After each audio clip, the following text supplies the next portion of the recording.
hello, hello, hello, hello, hello. It's good to see you. Say hello.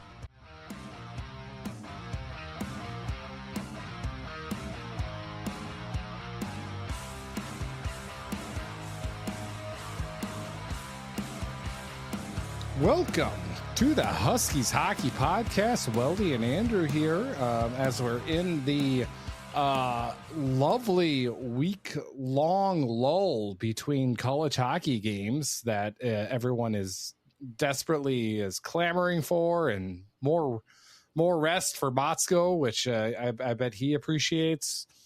It's not fair to pin this one on Motzko. This one is this dead week has always been here, and it has never really made sense to me, but it's what we have to live with, so we can hype up maybe some of the Hobey Hat Trick festivities or anything, but no actual games to talk about the season before the Frozen Four here kicks off in St. Louis.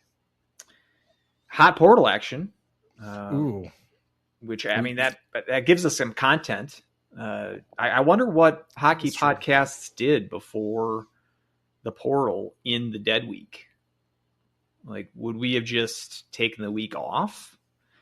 I'm not sure. We would have done one season in 16-17 without the portal, but I can't remember what we did. I don't remember what we did last week, much less 8 years ago.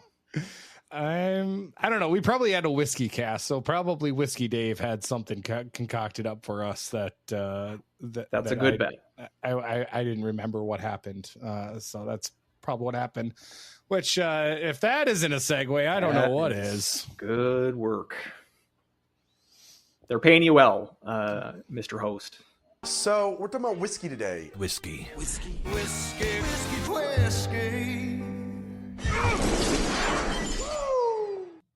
All right, we are going south of the border here with this whiskey. I'll take the whiskey.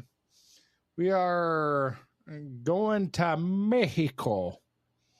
What is Mexico? 100% ancestral corn is what this whiskey is based off of. Sounds like Costco.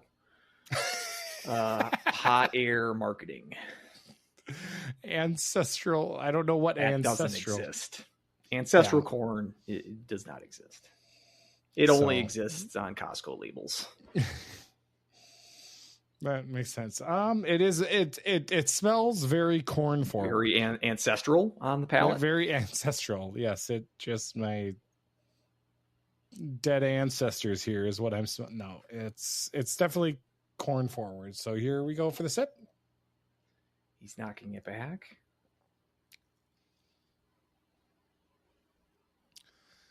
I would probably give this about a 6.4.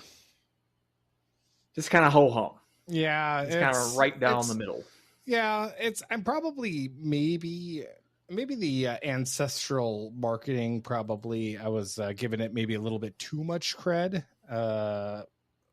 And I was, because you haven't used that sort of gas baggery to hype up the previous whiskeys. Do each of these come with certain marketing speak that accompany?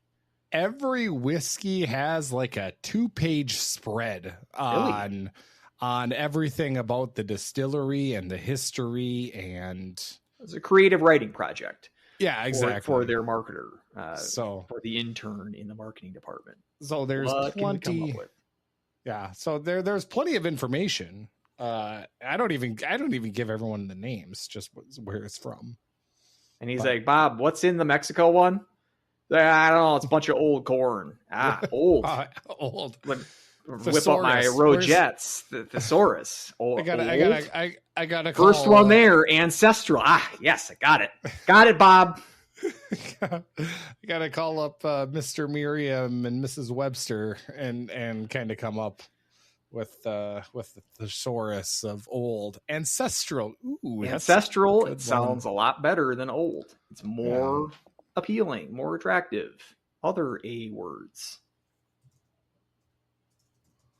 I was gonna say, is there any other old synonyms that you could use to? Dilapidated is a good one. Ooh, Can't really use that to describe corn, but aged is a good one. Aged, like especially wine with and whiskey. cheese. Yeah, Aged is usually your standard go-to. So Antique, classic. So there's something they could do, but ancestral is what they said, and it's fine. Vintage. It is probably a lot more smoother than some of the other ones that are bad. The other ones were It's growing on you. It might be growing on me a little bit.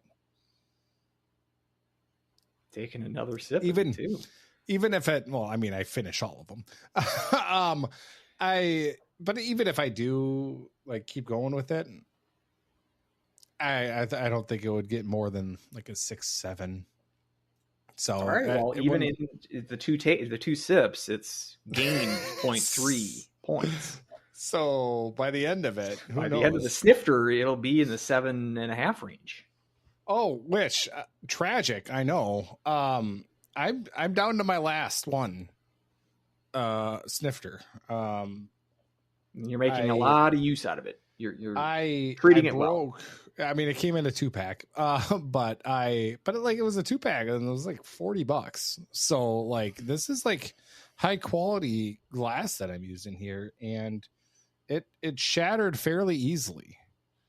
And like, I just kind of knocked it over, and it just million pieces, and I cried a little inside. Anytime a snifter shatters, an angel gets its wings. Yes. So I think that is what Norm from Cheers said. That was in the director's cut. Jimmy Stewart said, "Well, you see the snifter here." That's my bad Jimmy Stewart impression. Jimmy Stewart was an actor for all our Gen Z listeners. I call him James. Well, I'm on a good vibe with him. Oh, so a good old. Oh, geez, I was gonna say the Legend of Bagger Vance. No, the man who shot Liberty Valance. That's what I meant to say. It was Bagger Vance's older brother. So you're close. Yeah. Yes. So, I forgot you've watched a lot of John Ford movies, right? Or am I wrong on that? Actually, I haven't watched a ton of his. Oh, okay. The Searchers. That's probably his best known. That might be the only one off top. Stagecoach. That might be the only ones. I don't go that far back in my that is. So I'd like to. I'd like to, especially like directors like that. Yeah. Acclaimed. But I can't say I've watched a ton of his. Yeah. The Quiet Man. But I haven't seen that one. The Quiet Man was filmed in a small town in Ireland, and I went to that town. So on my paddy wagon tour, when I toured Ireland. Was this also the band trip in Europe? No, this was a different separate trips. Yeah, okay. On the band trip, we did not go to Ireland. But on this trip, I did my college, my best man actually, my wedding and my college, one of my college roommates. We took a week-long trip to Ireland when he worked for, at that time, U.S. Airways. Now they merged with American, but so he actually worked down in where their headquarters were in the Phoenix, Tempe area. Oh. So, but I did not know that that's what they were. That it no longer exists, though. You said they bought them U.S. out. Airways. Yeah, American bought them out years ago. So, but yeah, what we did is we did like a 4-day bus tour of Ireland where we did kind of went over to the Cliffs of Moher, the Cliffs of Insanity, to all my Princess Bride fans. I can't wait till like Clara's old enough to watch that movie because I love the Princess Bride. And then so we went to Galway, we went to Killarney, we kissed the Blarney Stone, and then we spent 3 days in Dublin. So, but it's on the bucket list. I would love to go to Ireland. Lovely. Oh, it's so nice and very green. Yeah, the rolling hills. rolling hills, the pastures. There's livestock everywhere, old stone fences. Just it's it was a fun time. I will say that. I highly recommend anyone to go, even if you're not a fan of the drinking. I mean, it helps. Not gonna lie. And the Guinness there is amazing. I did not like Guinness until I went there. 100% you should try it. It tastes different over there in Ireland. It tastes so much better than some. I will recommend it. We'll keep that tip in mind. You don't order an Irish car bomb in Ireland though. Do not do that. Very offensive. Yeah, turns out. So, but you were talking about the week, the portal. We had some action going on. A little bit of a slowdown of the number of people committing, except if you're Minnesota Duluth. Apparently, those people getting into the portal just kind of keep rolling. So sorry, Dan Jacobson and all the other Duluth faithful that listen to this podcast for whatever reason. But we've got destinations for the two men's that jumped in for Colin Ralph and Warren Clark, and both of them really are no surprise. Colin Ralph was highly rumored and suspected to be Michigan State, and that turned out to be the case. And Warren Clark, once it was announced that it was Northern Michigan, it completely clicked. It was like, okay, Shayak, that makes a lot of sense that the person who probably had a really big heavy hand in recruiting him would be the one, that he is would want to kind of follow him as well. So I wasn't surprised. Just kind of, what are your quick takes about these two and their final destinations? Yeah, you seem to have been plugged in for the Colin Ralph news. And Michigan State, you nailed it there. I don't know if we'll ever, because I don't think it's public knowledge. Maybe it is. I'm not sure with nil money, if that's reported anywhere in a public forum. If we'll find out if that was, I would assume that's, again, because these two transactions, portal entries by these two players, we talked about this last week, kind of radically different reasons for them to enter the portal. Clark, the more how we've come to know it in the portal era, the more conventional, like no real surprise that he enters the portal, because he's a guy that talked about struggled to get consistent ice time this year and his 2 years in St. Cloud. Really, he never was a regular. And even when he was playing, limited ice time, never got any power play opportunities, always sort of the last D guy on the depth chart. And no real surprise that he enters the portal. A lot of guys that enter the portal are in that situation, stuck in a roster crunch, wanting to find a destination that he'll find some more playing time. Ralph is sort of one of the other buckets of players where it's not that he didn't get enough ice time. I mean, he was regular from day one, and that role only expanded throughout the season to include special teams action towards the end of the season.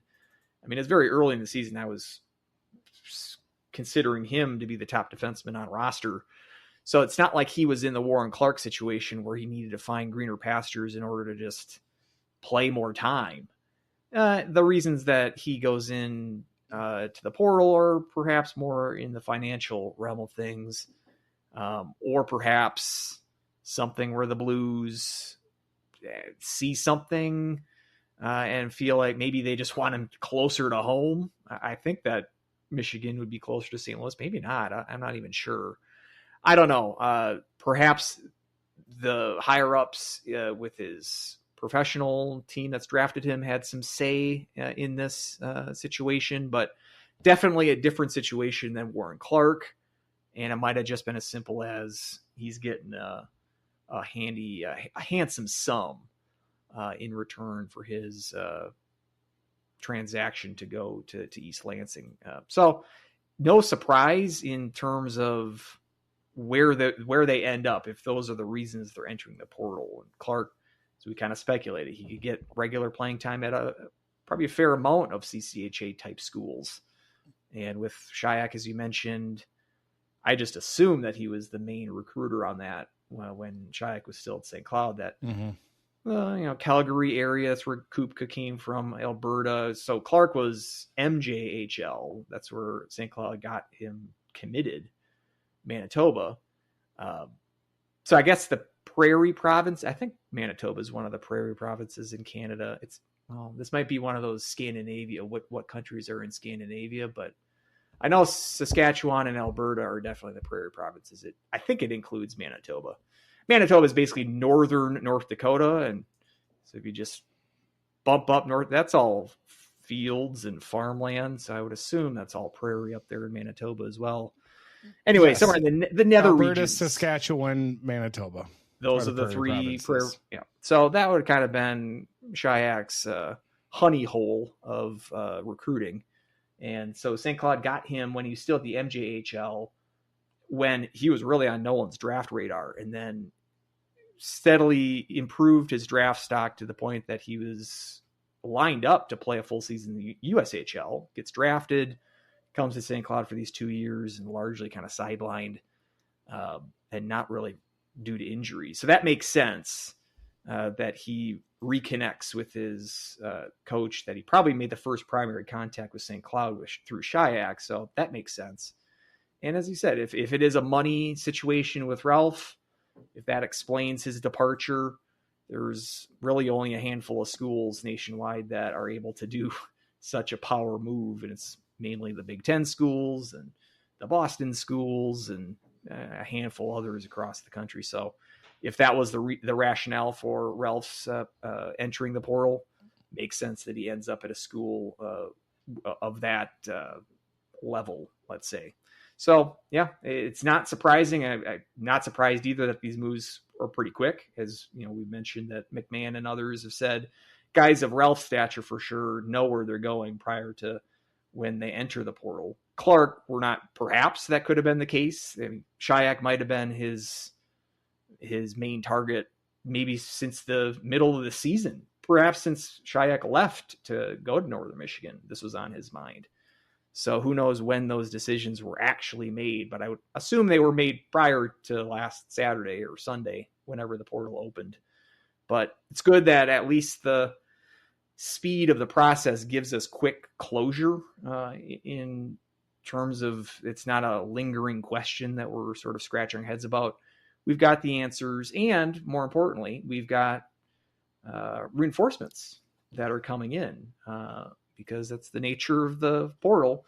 It's not just that you're losing guys, but you're able to get guys coming into the fold from the portal as well. And we've got a couple of additions to discuss. So we're on a roll with segues today. How about we segue to the new additions? Well, we got 2 defensemen going out, so let's get 2 defensemen coming in, and we are getting them transferred from out east. We got Max Smolinski from RPI, and we've got Finn Loftus from UMass. Both of them. Max played 35 games, Finn 31 games. Only 1 point for Finn, 1 assist on the season as a freshman for UMass. Kind of a deep defensive core that they had there. So it could be a nice time situation. Max, though, 5 goals, 10 assists for RPI. Did your RPI friend, do you have an RPI friend? Did he have any take on Max? Did you reach out at all? I didn't. I probably should. It's been they've had a rough couple of years there in RPI, so I feel like I don't want to pick the scab too much and ask him about outgoing players that they lost. But maybe I will do that. But yeah, it's good to see some fresh blood here for St. Cloud. And I don't know which one you wanted to take first, but how about we go with Smolinski since you mentioned him last? Yep, go ahead. From RPI, I know like nothing about these 2. So. Yeah, I'm going off some research, and I even tried to do some research on Loftus, and I was grateful to have a couple of RPI fans, because I made the claim of a deep and experienced blue line for UMass. Maybe we'll start with Loftus then if we're going to launch into this. And they're like, yeah, it wasn't really that deep and really wasn't that old of a blue line, to the fact that in the regional, and I looked at Loftus's game log, because as you mentioned, 31 games played according to CHN. But you look at this game log and the last 8 games of the year, so from February 2nd through the end of the year, I mean, he's not playing all the games. They don't list him playing the regional final against Western Michigan at all on here. But then in these 8 games, there's 5 games that log 0 minutes, 0 seconds of ice time. We've got another game, February 7th at UConn, 39 seconds of ice time logged. February 22nd against New Hampshire, 5 seconds of ice time. I don't even know how that's possible. To have a 5-second shift and that be your only action of the game.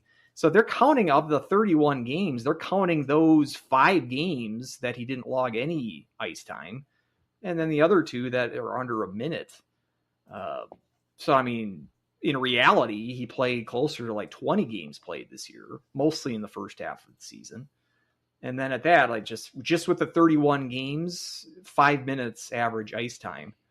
But again, you've got to tweak that a little bit because some of these games are literally 0 seconds of ice time he's played. So, and as these UMass fans were educating me in the Twitter reply, like Carvel was playing 5D only in the regional, which seems strange to me. Like if you're dressed Loftus for the Gopher game and you decide to go with 5 guys, I guess. But Blaine product.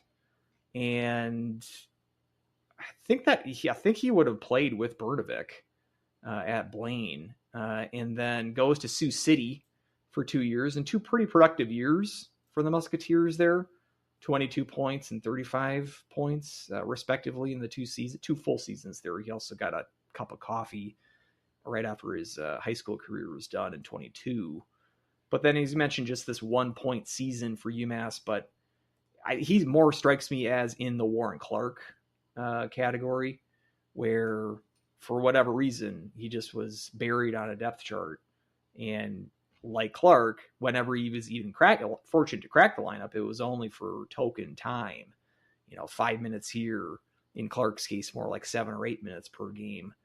I do like, based on his track record at the USHL, I do think that he's a player that we should be more excited for, just more so than 1 point would imply.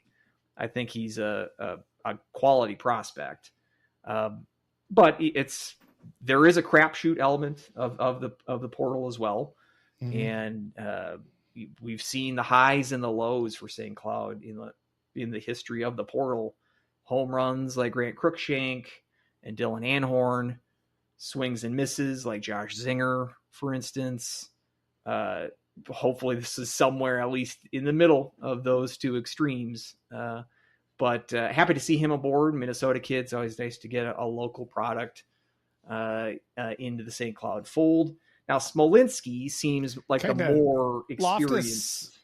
Your take on Loftus kind of reminded me of maybe a little bit of a Nicholas Ryu situation where something must have happened that ticked Carvel off once, and you just ride the pine for the rest of the season.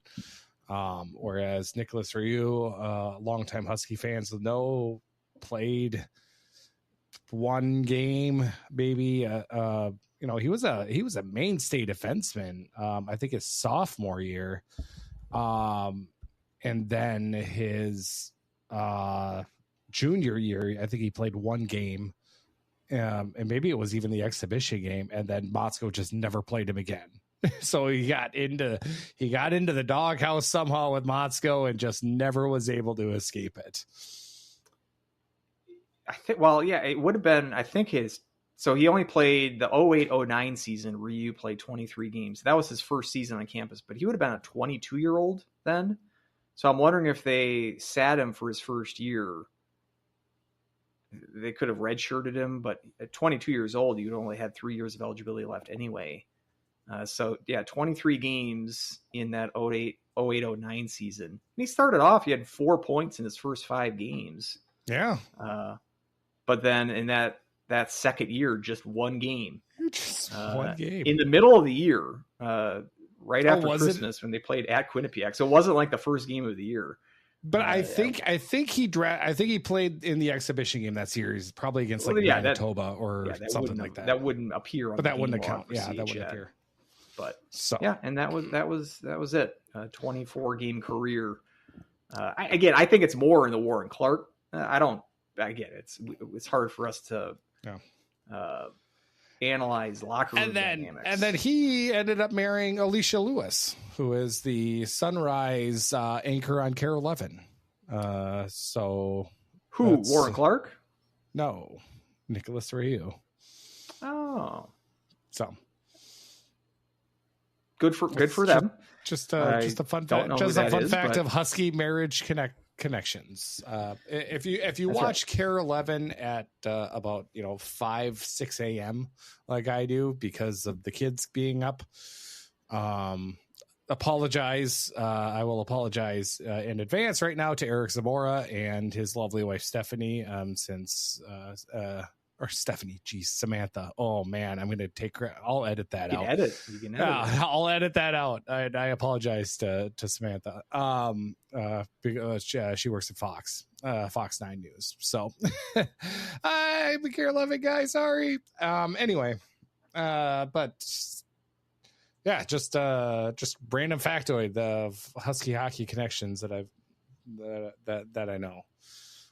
So every once in a while, I wonder if I can tweet Alicia Lewis. It's like, hey, what happened to Nicholas Ryu and why was he in Motzko's doghouse for so long? Do that. Just see if you get a response. And I'd like to see that thread play out. Max Smolinski. Safe to go to Max Smolinski? Or do you have another random Husky married into the media connection for us? Well, not married into the media. I mean, who have we talked about in the past? We've talked about Daniel Hirsch and Kyle Okposo. We've talked about Ben Storm and Katie Storm. And then Denard Span and Schlepper. Yep. Schlepper. Yep. So there's a lot. There's a lot. It's a big world. Many more. That's right. Many more Huskies alum have gotten married. Yes. Believe it or not. So yes, you're okay to go, Max. All right. It's the last chance. All right, we're going on. Max Smolinski, son of Brian Smolinski, longtime NHLer. I was kind of surprised. I kind of forgot how good he was. 250 plus goals, 274 goals. In his career, about 15 years. Michigan State grad. Mentioning the Spartans a lot this show so far. But 30-goal season in his rookie year with the Bruins. And when we get to the Hobey Hat Trick, we will mention more. That's right. And yes, we will. And that Spartan at least might have a Minnesota Duluth connection. So stay tuned because I'm sure you'd be happy for us to recap that, Dan Jacobson. But the old man had a good long career in the NHL, and now it's the son's turn. 3 full years at RPI, so he's got 1 year of eligibility left. 14, 13, and 15 points in those 3 years, so fairly consistent from the back end for RPI. I was glancing at his game log. Some power play time. I don't think that he would have quarterback their main power play unit, but a handful of those points were on power play opportunities. So he was getting some special teams time with the Engineers over this past season. Also has USHL experience, mainly with Fargo as well. Now with the last time, again, his numbers aren't as gaudy as some others in the portal, or even some other past Huskies who have been gotten out of the portal. But the fact that he was at RPI, Capital Region of New York, defenseman, ECAC, it reminds me of the last time that St. Cloud got a defenseman that played in the capital region of New York in the ECAC, Dylan Anhorn, who would have put his ECAC time in nearby Union, the RPI, the main rival. That turned out really well for the Huskies. Now, I don't think that, and you look at Anhorn's numbers, I think it was like 22 points, something like that he put in that season before St. Cloud plucked him out of the portal.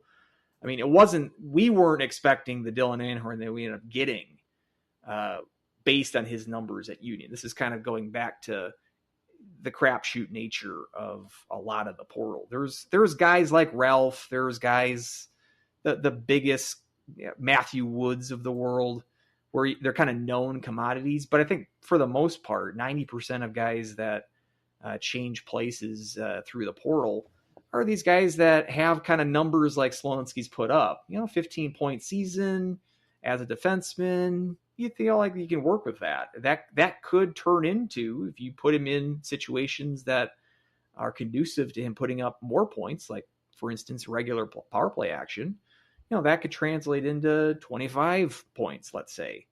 Or it could go the other way, and you could have a Josh Zinger on your hands, where the 15 points he puts up at RPI turns into 8, kind of like what Zinger did this year with the Huskies. So I'm liking what I see from Smolinski. I feel compared to Loftus, I think Smolinski is the more sure bet. Loftus, for all we know, again, if we're thinking of Loftus as more of a Clark replacement, who knows? Loftus, his playing time might not be guaranteed. Whereas I feel like Smolinski is going to come in here and he's not going to get scratched in any of the games. And we should hope that he's not scratched in any of the games. I think he's going to be more, especially as a senior on this upcoming roster. I think we should have higher expectations of him, but still, I'm not. I'm putting Dylan Anhorn in this conversation just because of some comparisons we can make based on where they played and in the position that they play. But I'm not saying to even expect that out of him, because again, Anhorn's at the top end of returns on what you can expect for guys coming out of the portal. But, if we get something approaching a 20-point season, as we mentioned in our post-mortem of this season, 8 points, and that was, I think, 4 different defensemen, but that was the top scorer in the defensive core this past season, was just 8 points, which is not good. The struggles of the offense, the defensemen have to shoulder some of that blame, because especially in modern hockey, you get a lot of offense generated from your point men. So again, I'm not saying that Smolinski should be a Hobey candidate, but I feel like he can be a solid contributor, and Loftus as well. I think Loftus might take another year or so until we can expect him to have a major role on this team, but I think that he can contribute next year, and excited to see these two players. How about you? Yeah, I mean, I found it kind of interesting how it's just kind of paint by numbers, whereas 2D out, 2D in, which I guess as a numbers game, it makes sense that it would be like that. But I find it really interesting with all of the, I don't know, I guess hand wringing, or discourse, I guess, that we saw online. Discourse. That, or at least that I saw on my Twitter feed about, the initial reaction that Ralph and Clark, 2 draft picks, were in the portal. And I mean, you want to kind of scroll through the rest of the NCHC, and obviously notwithstanding Western Michigan and Denver, who are still playing right now, I would make the argument that we're probably in better shape when it comes to losses, which kind of goes back to what I'm thinking, that people like playing for Larson. I think he's a player's coach. Now you can debate whether or not that's the right, and that definitely does have its drawbacks, being such a good player's coach. But, even after a really tough season for the Huskies, there isn't a mass screaming for the exits from what I've seen. And I think the portal, I think commitments and people jumping in are going to get slower and slower. as everything kind of winds down, because you feel like obviously there's that flush right at the beginning and you want to get your name out there. You want to try to find a place, and it's, Hunger Games-esque at that point. But, jumping in now, maybe it's more of a mutual decision between the coaching staff and the player, or maybe it's just the coach being like, hey, it's, I think you should go somewhere else. Yeah, I think that you're right. I the only hesitation I would have is the Duluth situation, which most of the portal entrants have said once the portal opens, it's a huge rush to get into the portal. And a lot of those guys, like Ralph in particular, know where they're going once they enter it. But Duluth, it's like a slow trickle over the last week. Maybe they might have had one guy on portal open day enter, but it's been like every 2 or 3 days, it's a new guy that's gone in. And again, this is 10 days or so of the portal being open. So they've lost, 4 guys. I don't know what Clean Sheet has their toll at as far as the number of guys that have entered the portal. But they just had right one. Now. They had Dubinsky enter the portal. Spicer, which doesn't really count because he went back to the USHL last year, but that'll been his last team. But then Mangini went in today. It's just weird that usually we saw like Miami lose all 9 guys the same day. Nine North guys? Dakota, after North Dakota, all those guys leave en masse. But with Duluth, it's been more of a slow trickle, which I don't get that. It's like you feel like Sandelin and company would have sort of exit interviews with everybody, and if they have roster crunches that they're anticipating, you think that these guys would sort of move collectively and enter the portal at the same time. But at this point, you're right. Two losses in the portal. If that's all that it is, obviously we mentioned last week, Ralph Still's a big loss, even if it is just 2 players. But yeah, from a number standpoint, that's pretty good retention, especially considering the 8th place finish. You could spin it that way. It's like, well, if you're 8th place, all these players should be lucky to have a spot anywhere. It's not like you're, all that privileged to have a spot on an 8th place team. And haters can make that argument too. On the other side of it, is like you want to keep the core aspect together of an 8th place team. That doesn't seem like. So I guess if you want to have that side of the argument, you can too. But yeah, I guess it could happen. A week from now, we could see Brnovic in the portal. Like there's nothing that we can't read the tea leaves. But you better knock on wood there. I will knock on machine plywood. I don't think it's actual wood, but whatever this desk is made out of, I'll knock it, because the finest IKEA has to offer. Not even IKEA. Put together by Allen Wrench. That's right.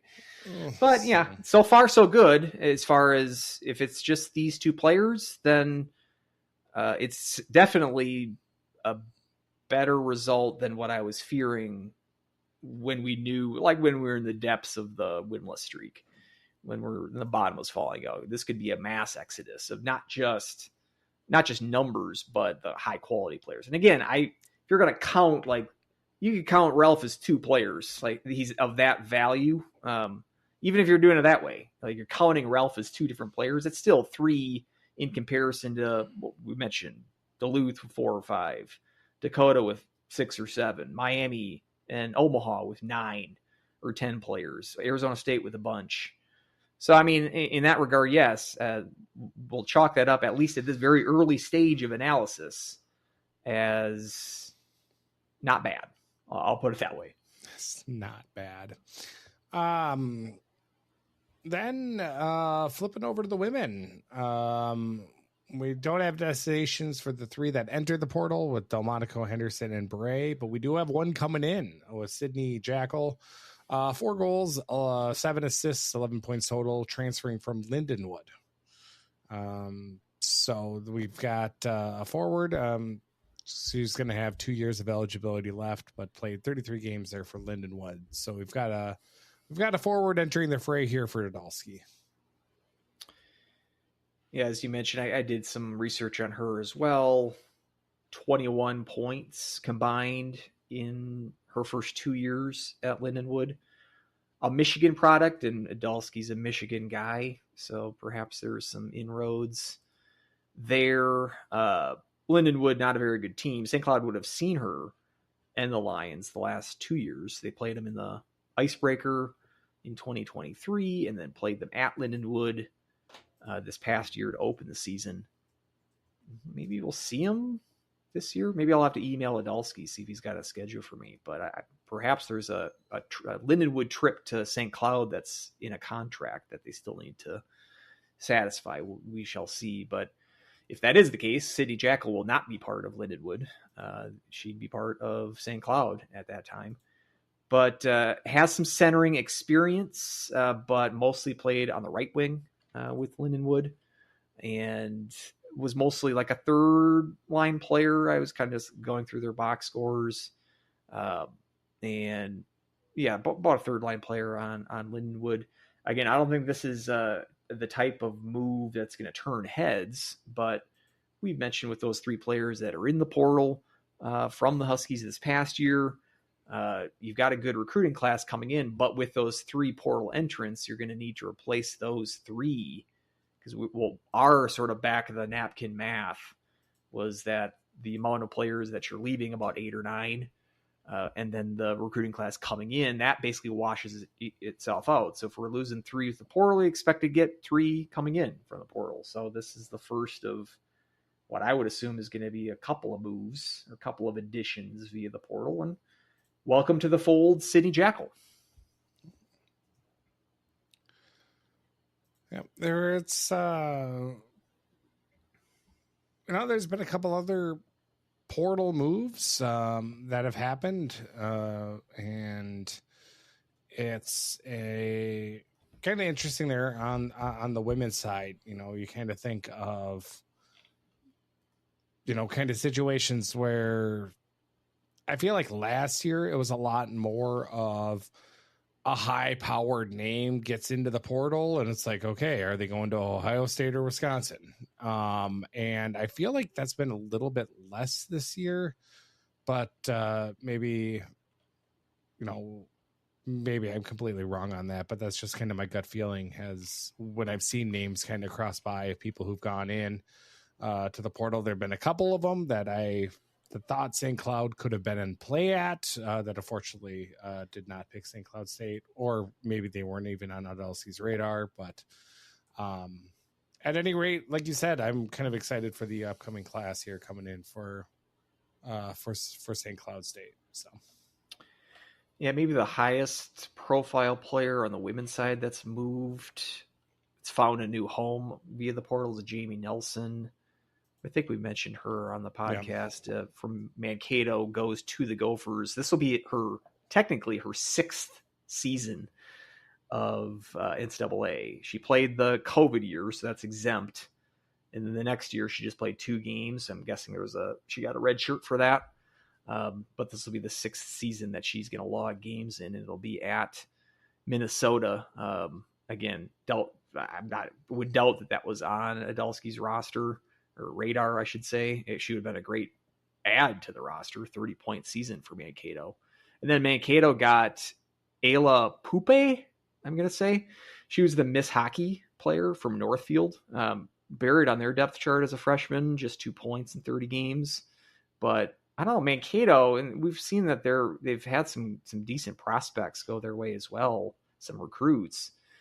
This Dickerman who took over before about the summertime last year, seems like she's got something started there with Mankato. It makes this league that much more formidable. With St. Thomas too, I think they're an up and coming program. They're going to have a building that's going to be opening next season, I believe. So Bemidji right now might be the only true kind of non-competitive team in this conference, and it's for a team like St. Cloud, who's been the clear 5th best team in the league the last couple of years.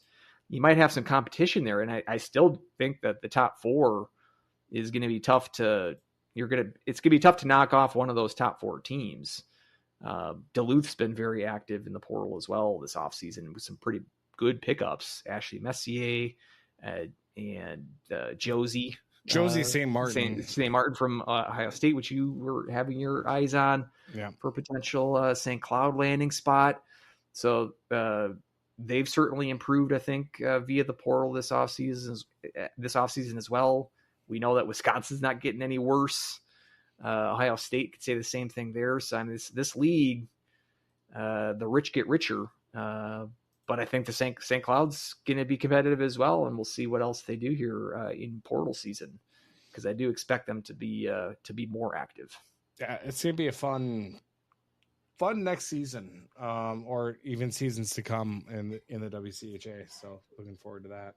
So, Frozen 4, we've got coming up here on Thursday, and obviously we've got Denver and Western Michigan there, a rematch, I should say, of the Frozen Face-Off title game that went into overtime in a very exciting comeback fashion.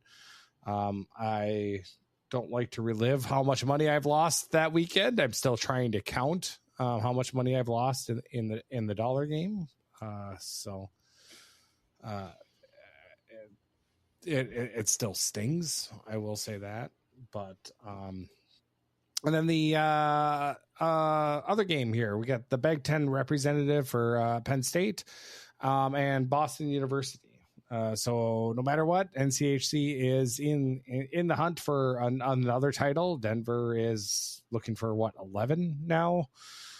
Western Michigan, this is their first trip to the Frozen Four, and obviously Penn State's first trip to the Frozen Four. And I don't know how many does BU have? 4? I was just going to look that up. I'm going to say 5.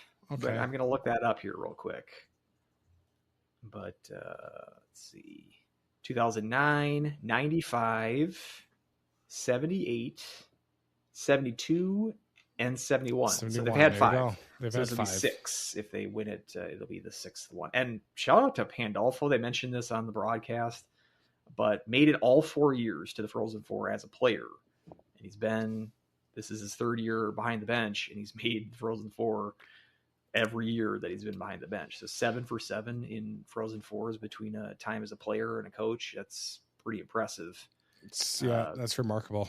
They've been. I wish I would have known that going into picking my field. Wait, no, I did pick Boston. Didn't I pick BU? I picked BU. Well, you picked all 4 Hockey East teams. Hockey East teams, and they were the only Hockey East team in that bracket. So you can pat yourself on the back. You nailed that. There we go.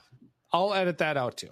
Now, his first 2 trips to the Frozen Four as a coach haven't gone as well as he'd like, with losses in both 23 to the Gophers and 24 to Denver. I'm picking Denver over Penn State in the title game. I think Boston College is the better team than Penn State, but I still think that Penn State's got some magic and rabbit's foot kind of thing going. So I'm going to pick Penn State over BU, and I don't feel like you can really bet against Denver. I mentioned it last show. They have perfected the art of the roulette spin of the tournament, and I just think no one can beat Matt Davis when it comes to the NCAA tournament. He'll give up 1 goal exactly.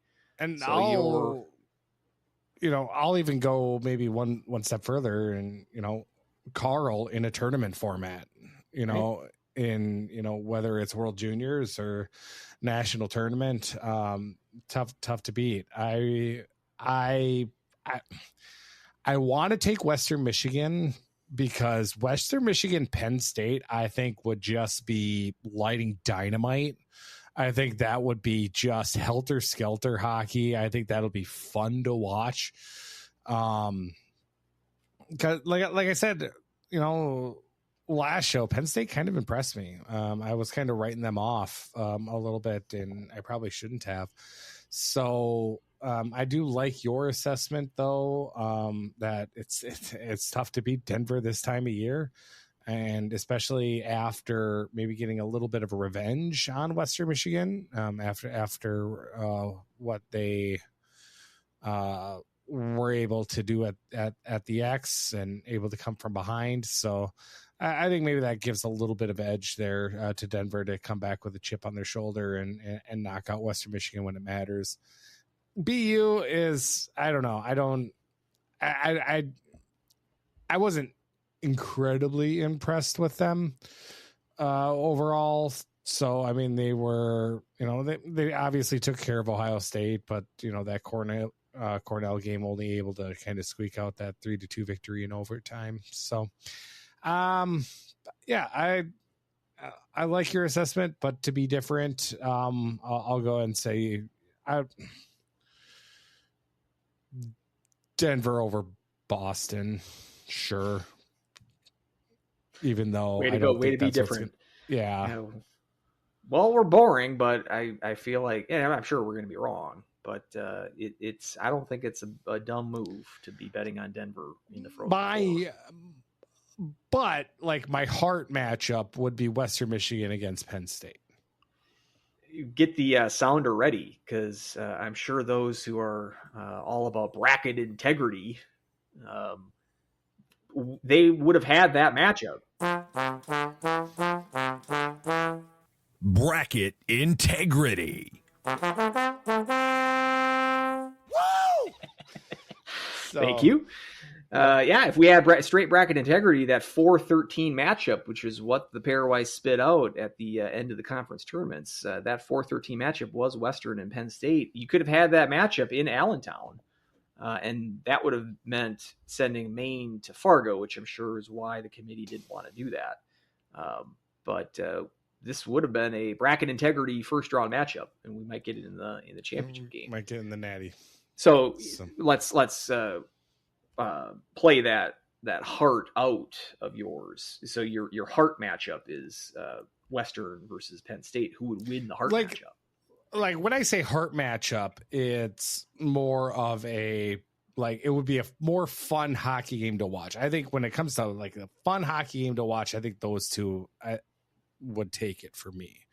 You could argue maybe Denver at times, because Denver, I think, can play that fire, that high fire kick ass offense. But sometimes they do end up holding on to 2-1 victories in tournament time. So now I wouldn't like to see Western Michigan at all win a title. That would kind of hurt even. But that doesn't sound like you're a very good NCHC fan. No, like that. I don't get rooting for conference superiority. I don't understand it. It's a weird whole narrative. And like, why would you root get it? For your what do you rivals? want? What do you want the Big Ten to win? Come on, this is the best conference in the world. like rooting for your rivals to win a title is just bizarre to me. And I don't think it happens in any other sport than college hockey. Like you thump your chest about, 20 years ago, the WCHA was the best conference, and you had the all four Frozen Four, the WCHA, and ever since then they tried to screw it so they don't have to have that anymore, because the WCHA was the best and the Final Five was harder to win than the national title because of all the and it's like, why, like there's no other sport. Like, with Michigan isn't going to cheer for Ohio State in the Rose Bowl, or in any, like, it doesn't make sense why in college hockey it's just a little bit different as well. At least the NCHC won. It's like, no, screw that. I don't want the title anywhere near here if I can help it.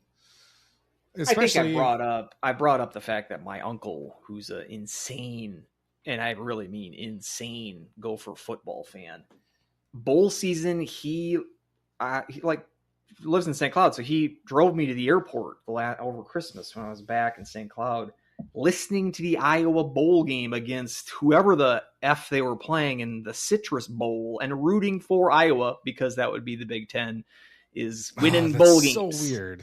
So it's not just insane college hockey fans. There are, at least I can vouch for one insane college football fan who does the same thing. I don't get it. I'm with you. We've been over this topic a lot. Yeah, I don't get it. Between Denver and Western, I would much rather have Denver win, because I don't think that I agree changes there's no real effect for St. Cloud with a Denver win. I don't know if there was a huge effect if Western wins, but there would be more of an effect. It would just be elevating their program. Especially because we were the two afterthoughts at the NCHC originally, and they're the ones that win the title first. Yeah, well, they've got to win 2 games, and I really wouldn't want Penn State to win. I'm not like one of these ones that F the Big Ten. Like, I was more like that for the first 3 or 4 years of the conference. I've really kind of gotten over that. I know a lot of fans haven't, and you do you. But I really wouldn't want Penn State of all teams to win it. So true. BU would have no effect on me. I guess that would be the team I would root for the most, but they are kind of a team that's either hot or cold. I don't really know exactly what to expect with BU. They've got a lot of really high-end talent. Katy Perry. But yeah, they seem to lay eggs on a too frequent basis for me to think that they're going to win 2 games here in St. Louis. So that's why I'm thinking that Penn State's going to win that game. And yeah, it's just hard for me to bet against Denver this time of year. Is it? And we talked about this last year. I guess we can talk about it next week if it happens or not. But, I thought after last year, how long's Carl got for that Denver job? Is the NHL going to come sniffing around? You put another natty on the resume. Is it going to be too much for a team, professional team to put in a attractive package to try to rob him from college hockey? I've become less. I buy into that less. I think Carl's got a good gig. Yeah. And I see like the Blackhawks or a team like that. I don't think he's going to if he's going to take an NHL job, it's going to be with a team that's like a playoff team that's got a sudden opening. Like, I don't think he's like going to be a rebuilding coach in the NHL. And he's smart. Like he knew to decline the Anchorage job the year or 2 before the Denver job opened. That saved his reputation. You imagine if he would have taken that job, Anchorage ended up going in dormancy for a couple of years. Like, he probably wouldn't be on anybody's radar. He probably wouldn't even be at Anchorage anymore because, like I said, they went dead for a couple of years. That could have killed his head coaching prospects for good, even before they really started. But he was wise enough to decline that. The Denver job opened. In the Denver job, you're handed the keys to a sports car. He's a good coach, but it's not like he built that program up. And so I don't see him doing the same with the pro team. Like, here's the keys to a hot mess that's the Chicago Blackhawks. I just don't see that happening. I can see it if it's a team like the Avalanche.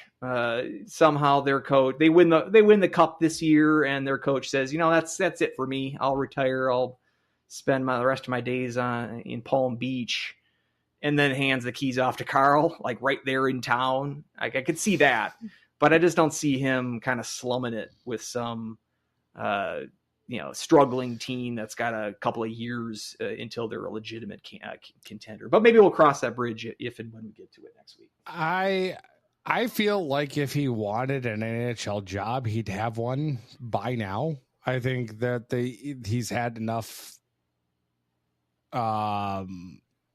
equity built up that I feel like every NHL coaching gig that opened, he'd be one of the first calls to make. And I think as it goes on, you're hired to be fired in the NHL. So even if you're, part of a rebuilding process for the Chicago Blackhawks, you can do all the work to put the foundation in, but if you don't deliver results in 2.5 years, you're fired anyway.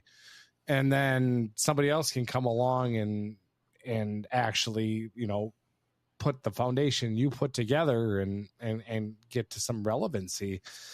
But he's got a really good gig in Denver. He's got 100% job security. It's not like he's going to all of a sudden falter and he's going to get fired in a couple of years there at Denver. So he's completely fine there.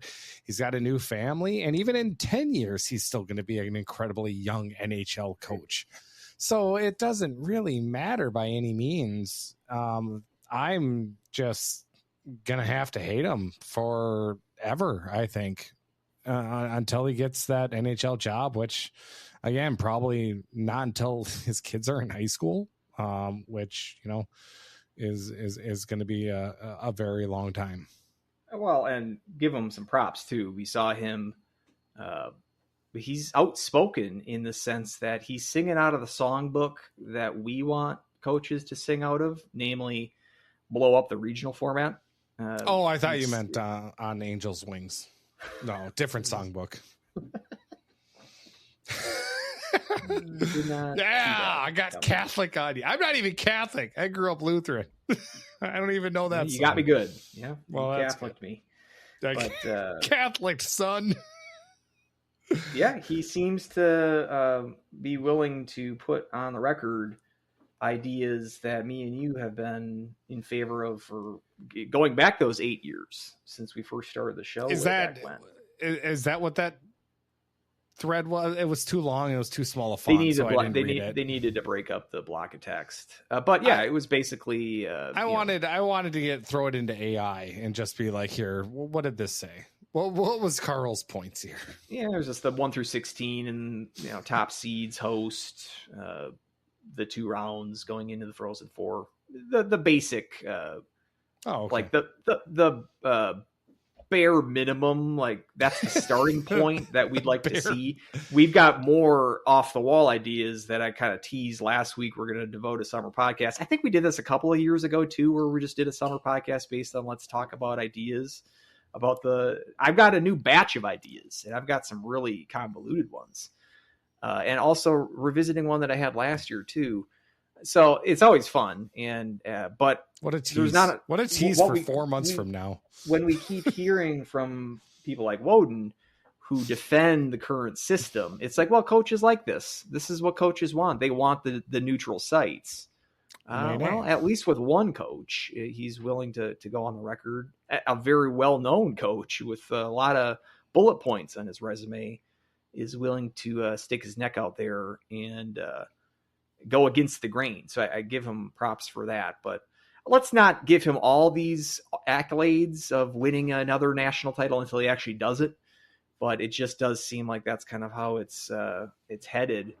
And just hoping for some good games. I thought last year's Frozen Four, I've come to this, like the title games in particular can be like we saw like the Wisconsin-Ohio State game, the title game the 2 years before this one, whereas 1-0 games last year with BC and Denver, low scoring, kind of grinded out affair. It seems like these games can have a tendency to teams kind of waiting each other out, waiting for them to make first mistake. Yeah. They can be sort of anticlimactic, but then, once every 10 years you get a Quinnipiac over Minnesota and then you realize you fall in love with the title game because of one of those. That's why I think a Western Michigan Penn State would just be a firecracker. Because I don't want either of those. I don't want them. Win. No, I don't either. But I think it would be at least a fun game to watch. Denver BU, I would have really no. I wouldn't be on pins and needles for like rooting against any of those teams. So I guess that would be the one I would root for. But I still think I don't buy. And two, I'm wondering too. This might be one if you're a Penn State fan. I don't know why you're listening, but. This would be, I was thinking like the dead week, because Penn State was all about momentum, like that regional, like that was a momentum weekend. And you feel like if they were coming back from playing their regional final on Sunday and they're coming back on 3 days later to Thursday playing that Frozen Four, that might've been an advantage for them. Like the dead week might work against Penn State because it kind of killed their momentum a little bit. And that's again, why I kind of like teams like Denver. It's like they've been around the block. They know this. It's not the first time. They're not going to be scared by the bright lights, the big city. I think they will take most advantage of this dead week. Whereas the newcomers like Western and Penn State, it might have been too much hype. So maybe that'll play into it. Maybe it won't. But I'll be watching. It's not going to be terribly stressful. There's not like a Gophers in there where I definitely don't want them to win. But yeah, there's a couple of teams I really don't want to win and a couple of teams that I'm sort of agnostic about. Just give me some good hockey. That's all I'm asking for. We got the Hobey Hat Trick announced with not a lot of surprise. We got Ryan Leonard, who scored his first NHL goal Pretty much the most significant goal by a Washington Capital over the past couple of days. Absolutely. So congratulations him. An empty net goal for his first goal, which kind of cheapens it, but I kind of have a different view actually than most people about empty net goals in the sense of the coaches. This is going to be a good hot take. I mean, I wouldn't say it's that hot of a take, but it's like people look at empty net goals as like this big, it's a hollow victory type thing. Like when you get an easy question for a chip in Trivial Pursuit and you put the chip in upside down, it's like it's hollow because it's like, who shot JFK? I hate that because it sticks in there. And that's a pretty tough question. Did they go with the CIA in the Trivial Pursuit question? No, not in the original Genus version, at least. I hate that when you put the upside down chip in there because it gets jammed in there. I don't have nails to pry it out. You just gotta make sure you do it in the right spot. Small girlish nails, fingers.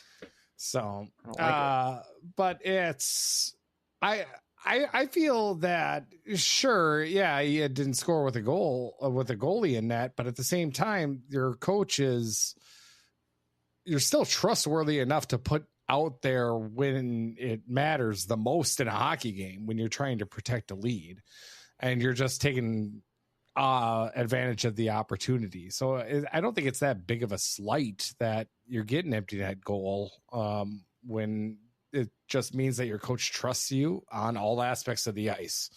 So, I mean, I don't think it's even that hot of a take, but it's just definitely, it's like, for a guy 3 games into his NHL career to be put on the ice during the last, 2 minutes of a NHL game with a 1-goal lead, I think that's actually really impressive. And he was able to convert on the empty net. So do you have the commentary on the commentary sounder? Time now for the commentary on the commentary.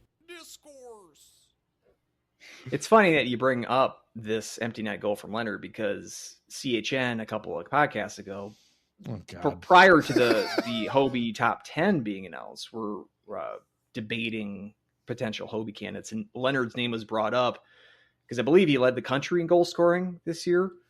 Goals scored, not points. But Woden on the fly fact checked it and said, I think he had either 8 or 9 empty net goals in his of those nation leading goals scored that he had this year. He had a lot of empty netters, and he was like, I don't know what to think about that.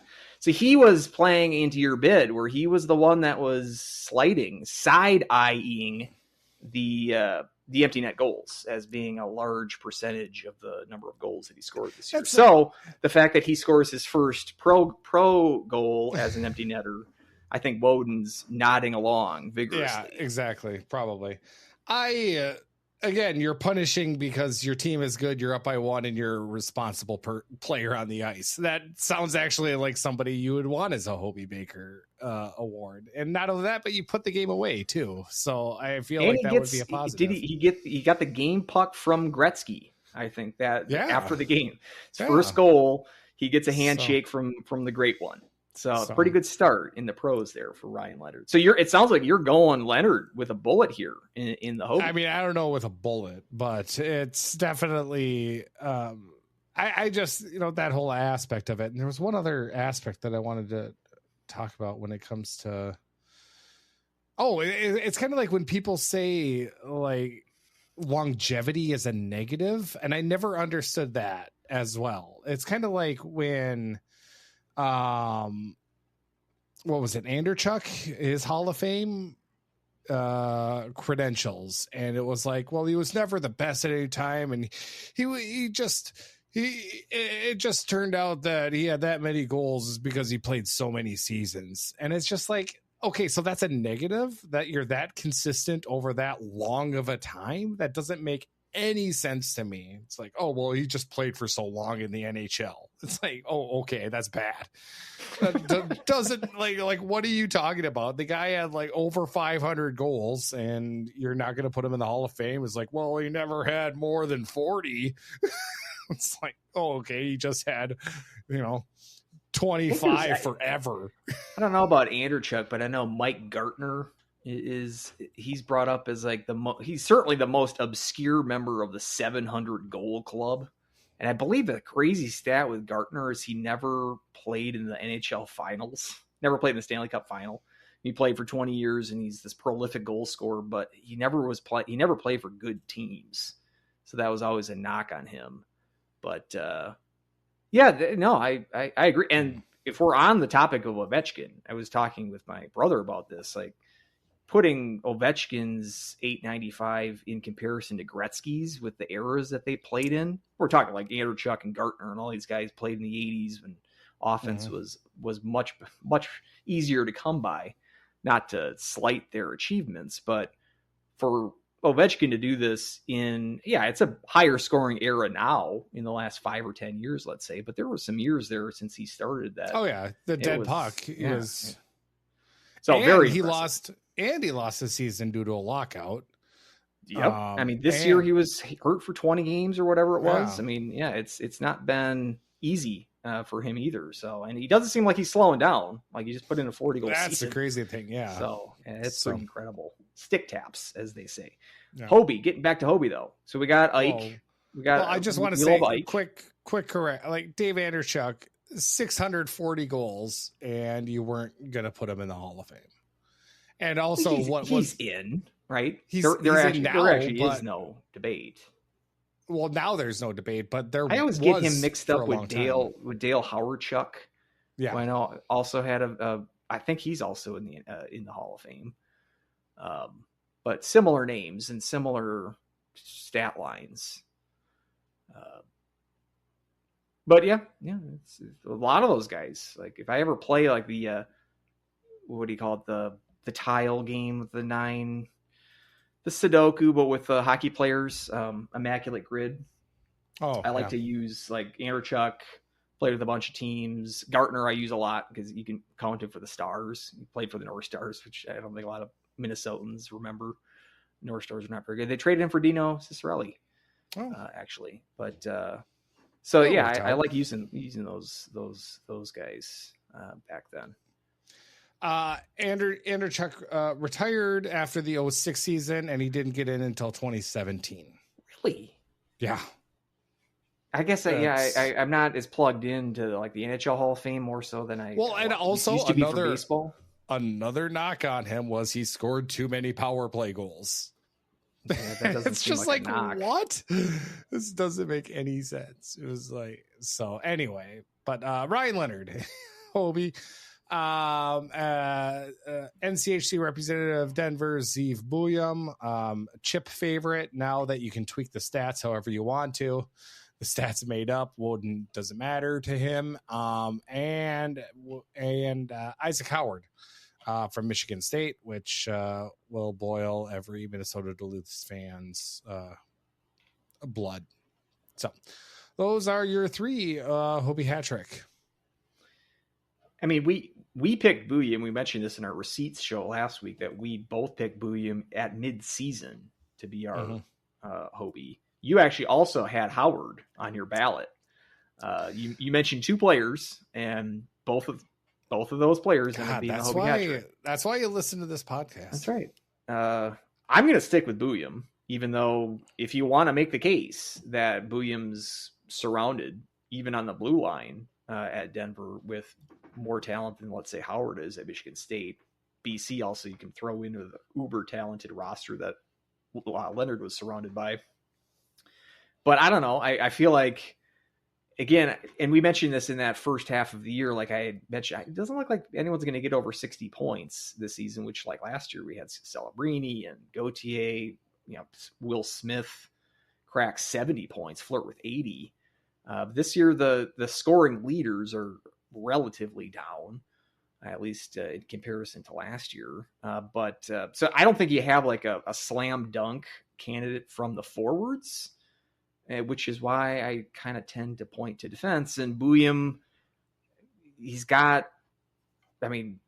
probably shouldn't even played at the college level this year. Like he was clearly ready after last year. I mean, I think if it counts, and this would count for Leonard as well, but the World Juniors golds, if that adds to the resume,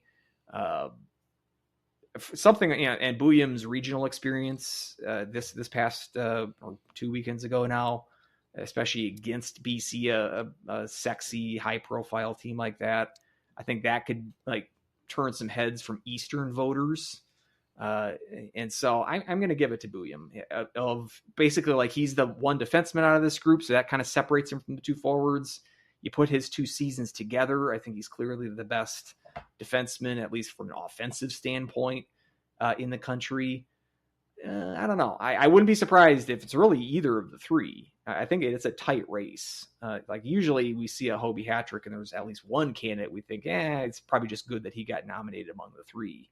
I do think that each of these 3 players have a legit chance to win, but I'm gonna stick with Booyam. Are you moving to Ike or to Leonard? Who you thinking?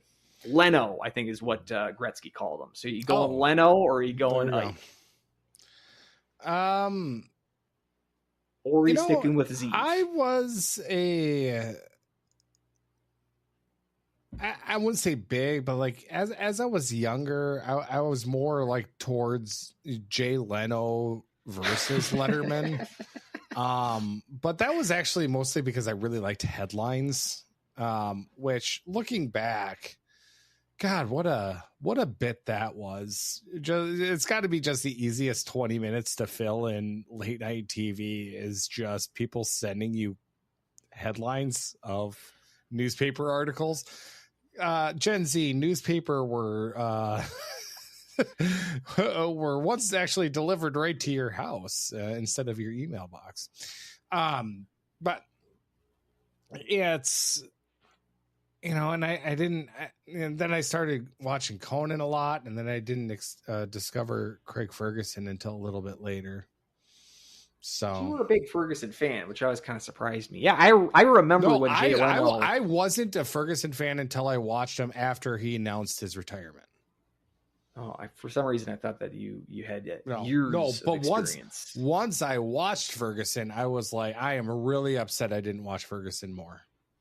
I was more of a Craig Kilborn fan. I like 5 questions. Late night Craigs. Craig Kilborn from Hastings. We're fellow Hastings, Minnesotaites. Minnesotaites. That's not a word. But I remember when Jay Leno was hip. Like I remember like when he first took over, there was a brief period of time there where he was considered cool. That was not the case towards the end of his career. No. I've got a soft spot for him. Jaywalking, all the classic cars. There's some good. The chin, leading with my chin. I think that was the name of his memoir. Yeah. So good stuff, and good for crosswords. Yeah, it's a good crossword. That would be a good crossword one. Kilborn would be tough. It would be a little tough. So Will Shorts would find a way, though, right? If I did a crossword that was good enough for his muster that had Kilborn in it, I don't think that would have swayed him against it. I'll put it that way. I have put Craig Kilborn in a crossword before, not one that Will Shorts edited, but. Oh, okay. Yes. But would you say Will Shorts would take it out? Or no, I think he would.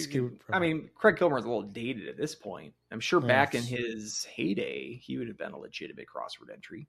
I mean, he was the first host of The Daily Show.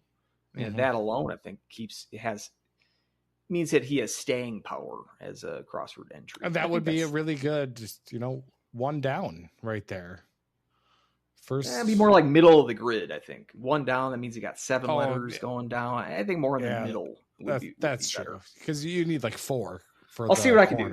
Right? See what you can do. I've got a regular gig, Vox.com, Fridays and certain Saturdays, but maybe I'll put Kilborn in and I'll let you know if I do. Wait a minute. What? You knew this. I told you about this. No. I've only been doing it for like 5 years, but I'll send you the link. Are you okay to announce this on the show or? I'm pretty sure I have announced it on the show. I don't know if you have. Every I mean, Friday, I know every Friday your I do puzzles. I do a puzzle that's 9 by 9. 9 fitting for this show. So it's a little small one you can do on your phone. Like this is brand new information. This is hurting me because I texted you like the first week that it was out, and you're like, "Oh, this is great." And I think you sent me a screenshot of you doing it, and now you forgot that it ever existed. No, I forgot. This is now I just feel like a bad co-host because you kind of are. Yeah, you can make up for it. Fair enough. And I'll put Kilborn in a puzzle. I'll have to make sure. I'll have to come up with some mini theme for that. Yeah. But I'll let you know. I'll host text of the you. Daily Show. So I mean, right there, that's pretty straightforward. But both him and Stewart have 7-letter names. See, there we go. So that fits with symmetry. But yeah, we might have just made a crossword here. If anyone can do it, it's you. So and Will Shorts, I guess. No, just me. Will Shorts doesn't write crosswords. He just edits them. He just edits them. Yeah, that's right. For people who don't know, Will Shorts is the editor for the New York Times crossword, and has a segment on NPR that my wife listens to. Still do that now. He's had some health trouble. He had a stroke, so yeah. I don't know if he's still doing that. He is. He took a hiatus, but he's back at it now. So yeah, they just had the crossword tournament this past weekend, and I know that he was that's like his baby. Yeah. So I know that he was busy. And you've recommended that on Netflix, right? Was it Netflix? It's a documentary called Wordplay. Oh. You can see the person who wins that tournament is my RPI hockey fan that I've mentioned, Tyler Hinman. That is the RPI fan, and he's still in. He's going to RPI at the time. So very good. Just if you don't care about crosswords, it's a good documentary. You don't need to be up on the subject matter. It's a well-made enough film. I love those types of documentaries where all of us it's like kind of a niche little thing, and then all of a sudden by the end of it you're like so invested into just the sign of a well-made story told incredibly. I haven't seen it in a while, and it would be weird for me to watch it now because I know most of the people, or a lot of the people I know personally now. Like the guy that takes second place in that is one of my main, what I call test solvers, people that test my puzzles before I publish them. And I didn't know him until maybe 10 years ago. That movie came out in 2007. And I think it's about the 2005 tournament. So it's 20 years old at this point, the footage. But yeah, it's been a while since I've watched it, but it's a good film just from a documentary standpoint. But if you're into puzzles or wordplay too, obviously that would be an added bonus for it. But yeah, Wordplay. I don't know if you can get on Netflix, but I'm sure Amazon Prime, I'm sure there's plenty of places you can get it. Fairly well known, or it's in the mainstream enough that it's not a hidden something you got to dig for. Definitely recommend. 2 thumbs up. 2 thumbs up. There we go. On this podcast. I don't know. I have trouble with crosswords. I'm not clever enough, I don't think. You just got to do them enough. They're really not rocket science. It's just a lot of repetition. And it's those small Oreo, Leno type of entries that you see all the time. You do enough of them. If you see the clue says late night host, you don't have to think too hard. It's probably going to be Leno. You probably don't see him enough or as much nowadays. And Bird is probably a Nene. Nene's in there a lot. So yeah, you get it. You seem like you're skilled. You seem like you've done your fair share enough that I don't think you'd have too much trouble with those Friday ones that I do, because those aren't meant to be very difficult. So give it a try. All right. Sounds good. I'll be a better friend this time. So that would be great. All right. So anyway, the infamous fish story. It's weird. Like this week we're struggling to fill the 2 hours. So I feel like it was okay that we went off on that tangent. Really? Because I was also thinking, I was like, God, I don't know if we're going to be able to list the nominees here and actually talk about the nominees in the next half hour. This is going to be record time for us. Record short. I think so. But at any rate, So it's I agree with you when it comes to crosswords, but also when it comes to kind of, you've got your lone defenseman and then you've got your two forwards. I don't see a clear victor. I do think more if it's a toss up, though, it's a toss up between Leonard and Bouillon. I think Howard is a little bit more on the fringe. I don't really CHN Player of the Year, Isaac Howard. Oh, well, what does this chip have to say about that? But I just kind of look at it as, the flashy names, and maybe I'm still jaded by the Hobey committee back in Hardigan's time, where he should have won it instead of Leopold. But it's, I don't know. I just kind of look at those two as, the more of the flashy players. And I think that, defenseman is going to kind of stick out more. And I think Bouillon is going to take it. So I hate to be in agreement, but I do think it's going to be his victory. So it sounds like another banner weekend for Denver, winning an Addy, getting a Hobey Baker winner. Ho hum, just another why week not just keep adding to their shelves. So we shall see. All right. So we're at the point of the show here. What do you want to do? Do you want to hold off Herbie nominations to next week, so we can talk a little bit more in depth, or do you want to? No, stick. I don't think we need to. So next week we'll do the show. We'll actually present the Herbies, right? I mean, I was thinking we could just push everything back 1 week too, but I don't think we need to discuss the nominations so much. We can more talk about I think we can leave most of our commentary for the Herbie ceremony next week. It's really up to you, producer, but I was anticipating that we were going to be announcing the nominations this week, unless you feel like it's better to shove it off a week. It's totally up to you, and you can edit this out if you care to. I'm not going to edit anything. Let's go ahead and do it. We're here right now. We're talking about it. Let's go ahead and do it.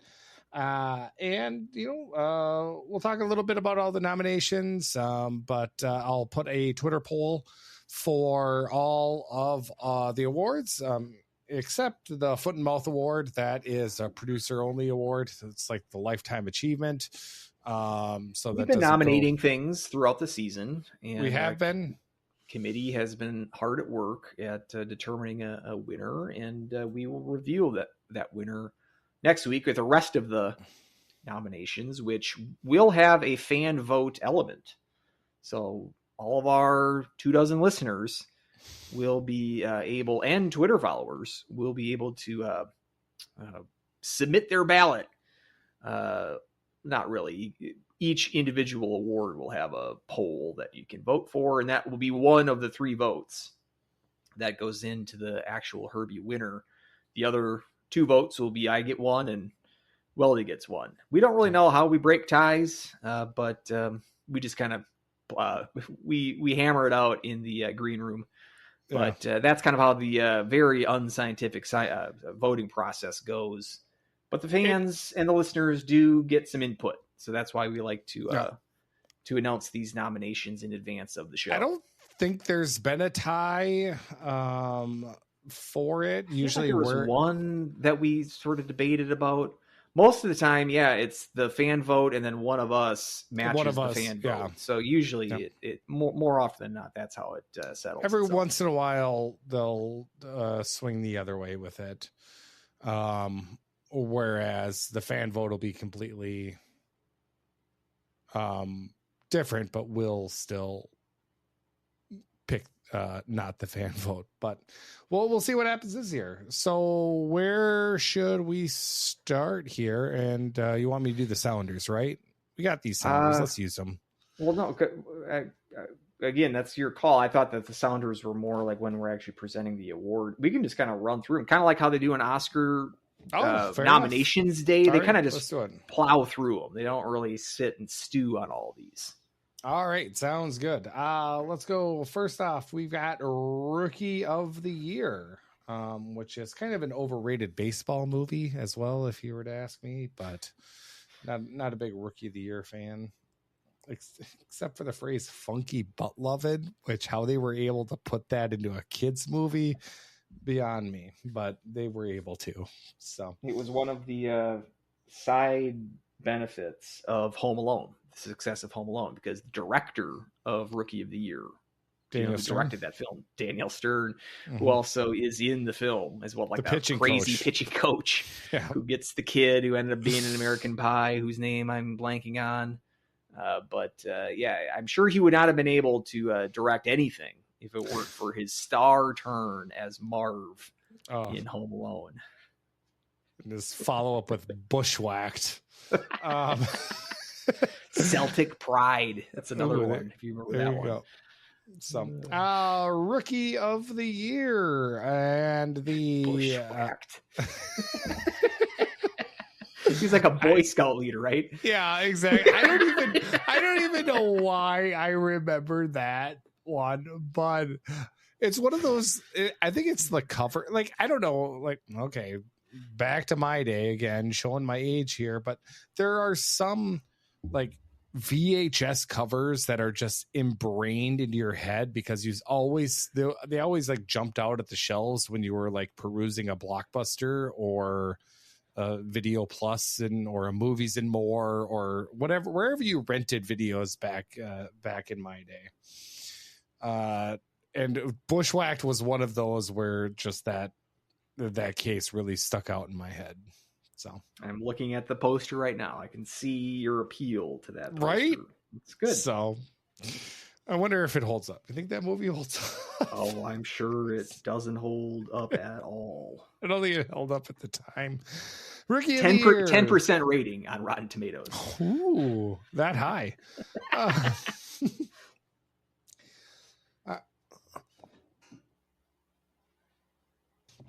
All right, Rookie of the Year. We got Austin Bernovic, Emilia Carrico, and Colin Ralph. I do wonder what the Twitter replies are going to be with Colin Ralph being on the nominees, but as Rookie of the Year, I feel that Colin Ralph definitely should be on the list. Yeah, when we were sort of brainstorming names too, I didn't feel like that was...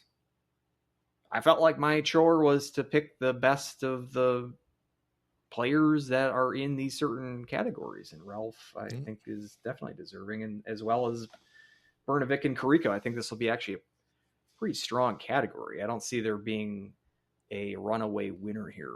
Carrico, very valuable on the women's team.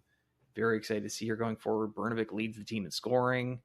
Ralph, perhaps the best defenseman on roster until last week when he left the roster. So yeah, I think this is a good category. Excited to see how this one shakes out. Forward of the Year, Alice Sorial, Austin Bernovic, and Tyson Gross.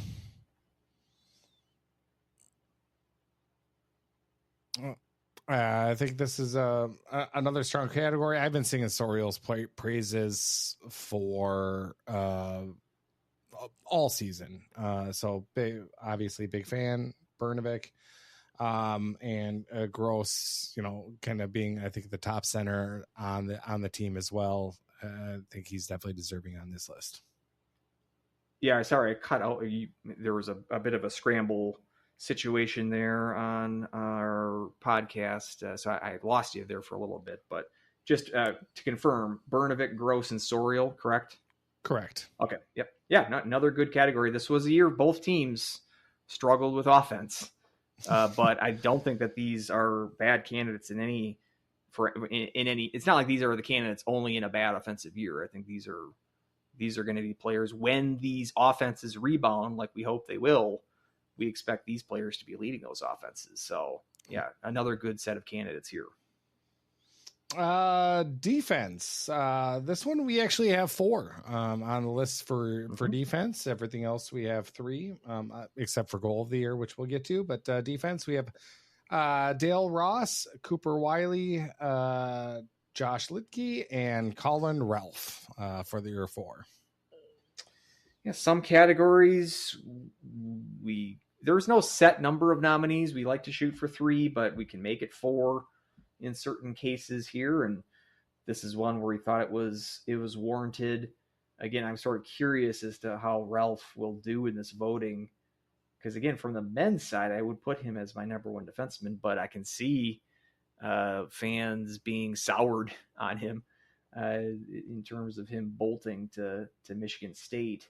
But the captain with Litke, Cooper Wiley, we saw how his loss impacted the team. He's gone for, was it 8 games or was it 10? I can't. No, it was 10 because he came back for the CC series. So so then they made it 11. So he's gone for that entire 10 game losing streak. Did he come back against Western though?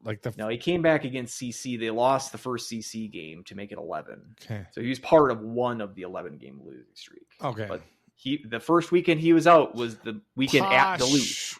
Posh came back against Western. That's right. And we were like, what the heck is he doing? On Saturday. It didn't make on the sense. Saturday. Yeah. But so Wiley misses 10 games this year and they go 0-10. And that gives his case, even with him not playing in 10 games. Like that was one of my criteria. I didn't vote him on my top 3 just because he missed for 10 games. But you have a good argument there is, what was the record in that 10 games? And what was the record for the men's team with Wiley in the lineup? Above 500. So if you put it that way, pretty valuable player. So I do think he's worthy of a nomination here as well. And Dale Ross, too. I think being the top defender on the women's team, I think she's got a very strong case to win this category. So this should be another good battle. Dale Ross all around was just solid to watch all season. So it's going to be a really good category. Goalie of the year, Isaac Posh, Amelia Carrico, and Sonia Hola are the 3 nominees there. And all those, Isaac Posh did sign a pro contract, so we're not going to be seeing him here next year. Ahola graduating, and then Carrico obviously, also nominated for Rookie of the Year, but stellar numbers. So this is going to be kind of an interesting category how this one shakes out. Yeah, I think that we've got Posh probably as the odds on here, but difficult to separate the 2 women's team goalies because they were so good.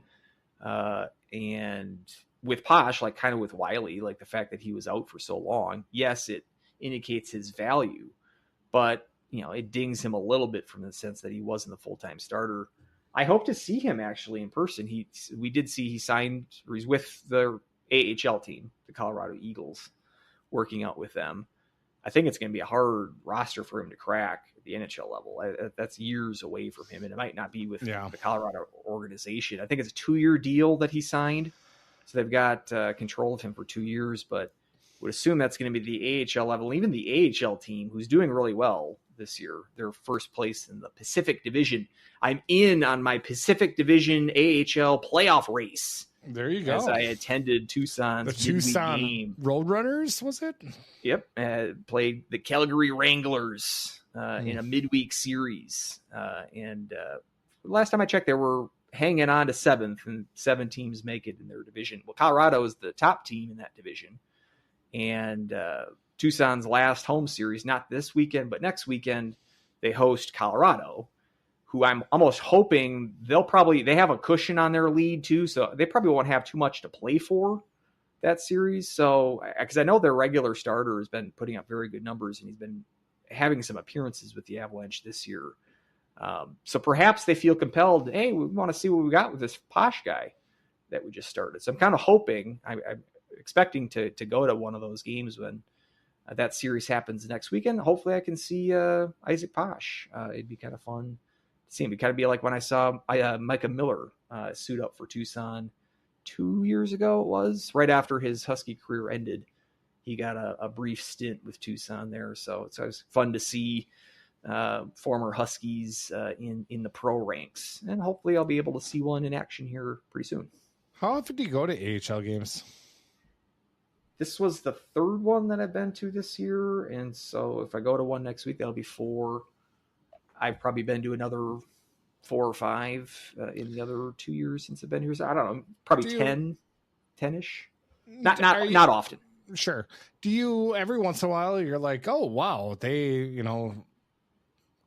played for Colorado College. I had no clue that they were going to play in this game, or I had no.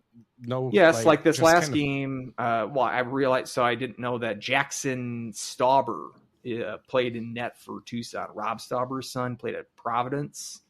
Whenever I come to the games, there's always like, oh, I remember that name. Where did they play? Like Austin Pagansky is the captain for Tucson, St. Cloud. We went to Cathedral and then played at North Dakota, of course. I was thinking about taunting him with the Brad Berry got fired crack, but I don't, because there's, as you saw from my picture, not too many, especially on the weekday games, not the best crowds in Tucson. So I'm sure I could have yelled something that he would have heard. But there's a lot. I mean, there's several. It's a lot of college players play at the HL level. Guys that college alums that go on to play that level. It's just hard for me. I know there's diehard Tucson Roadrunners fans out there. Not a ton of them, but I can see the appeal, especially like this is literally the only hockey team in Tucson. It's the only ice rink is the Civic Center or the Convention Center. They're building a new facility or a dedicated hockey facility. But still at this point, there's really no hockey presence in the city, but just minor league hockey in general. Like I've always struggled to get into it just because you're always at the mercy of the big league club. So like if your star player for Tucson is having a great year, well, then he's subject to go and leave to play with the big league team. And then it's like, how does that affect Tucson? They're not going to be as good without their best player, but then you're bringing in new guys. There's always a shuffling roster, and it's not like your best players are always with your team because that might mean they graduate to the higher level. So it feels like it's always difficult to be like a diehard AHL fan, but all the power to you if you are. And I work very close to the arena now. I'm much more conducive to going to more of their games. Like this last Wednesday, it was a very spur of the moment. Oh, they're in town. They're playing tonight. I'll go. And I like that. And I do enjoy the games. And I don't think they're going to be there too much longer now that the NHL team is no longer in just up the road in Phoenix. Now it's in Utah. I feel like they're probably going to move to somewhere closer to Salt Lake City pretty soon. So I should enjoy it while they last. And so go Roadrunners, see if you can make the first round of the playoffs. I'm fully on board. What are you gonna Park City? Is that where the AHL team is probably going to be? Well, it's certainly going to happen because the guy that owns the Roadrunners is that Morello he was the former owner of the Coyotes, who then sold them to the Utah team, but he still had the rights to the Phoenix area team, and he's going to try to resurrect that. That's right. He can get a building built, but that fell through, completely fell through. He's no longer interested in maintaining an interest in getting an NHL team back. So now he's just got this AHL team that I'm sure he just wants to liquidate as soon as possible. So yeah, they're not even controlled by Utah. So I'm sure he's going to sell it to whoever wants it, get it off their hands, and they'll move it to somewhere that gets better attendance than what they get in Tucson. Yeah. I'm sure that's this probably will be the last year, if not maybe next year. I don't think Tucson's long for an AHL team too much longer, unfortunately. Provo. Go to Provo. Go to Provo. So, let's see. I did rookie, forward, defense, goalie. Let's go to goal of the year. We've got, and I will put together a very hastily put together video of all of the goals just to remind everybody. We actually had some competition for this category. Some really good goals. Some of them looked very similar to each other. How do we decipher? But the 4 that we ended up with going is Austin Bernovics against Miami. That one, he was able to kind of go below the goal line, able to come back and tuck it in. Got Tyson Gross against Omaha. And down low, he was able to get the puck, go from forehand, backhand, roof it over Latkozy. Got Sophiana Sunderland with a nice feed from Soriel in the epic game against the Gophers at Ritter Arena. That was the goal to get them into the lead, but the Gophers were able to tie it, but then the Huskies were able to win it in a very exciting last couple of minutes there at Ritter. But Sunderland's goal, especially after that feed from Soriel too, that was very reminiscent of, I would say probably I was going to say Okabe's goal against North Dakota. I think that's kind of that similar. Yeah. So, and I believe that one was a goal of the year winner too. I think those are very similar. So, and then the last one is Ashan in his breakaway goal against North Dakota. And that's his all-encompassing weekend of the first breakaway that he flubbed, and then able to go back to that same move the next day and able to convert. So a little bit of a redemption arc for Ashan to get that goal. So those are our 4 nominees for goal of the year. Yeah, and looking forward to you putting together the supercut. We get video evidence for that one, and that one usually is at least the last 2 years. I think you've said it's the one that gets the most votes because you get the video evidence, you get the the video clips that people are able to watch. So stay tuned for that. I'll retweet it once you post it, so I can get all those followers that don't follow you but follow me. We get them on the action as well. But all those RPI fans that that follow you, so maybe we'll get some East Coast flavor as well. Moment of the year, which was tough, difficult to say the least. But there have been a couple of moments that we kind of looked at as options for moment of the year. The 3 that we have were the women's SCSU women's first win at Ritter Arena. Like I said, that exciting game where it was I think the last goal was with 30 seconds left to go in the game or something along those lines. But back and forth, edge of your seat in the last couple of minutes. It was, and to be, I think 0-60-2 or 0-62 something like that. Yep. And get off the schneid. Yep.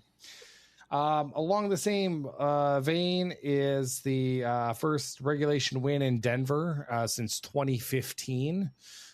So again, getting off the schneid, but Magnus has been a house of horrors, and for that one, that one's like an Isaac Posh appreciation nomination because he stole that game single-handedly. Yeah, definitely. So if you're wistful about Posh's absence, you can smash that button when the nomination comes out. So, and then the last one, Colin Ralph sizing up Omaha. Had a little bit of a scrum, and I believe you said it was Bremer, right? I believe so. Probably, and sure pretty much Colin Ralph just kind of sticking out his hand to mock how short Bremer is was kind of a funny moment.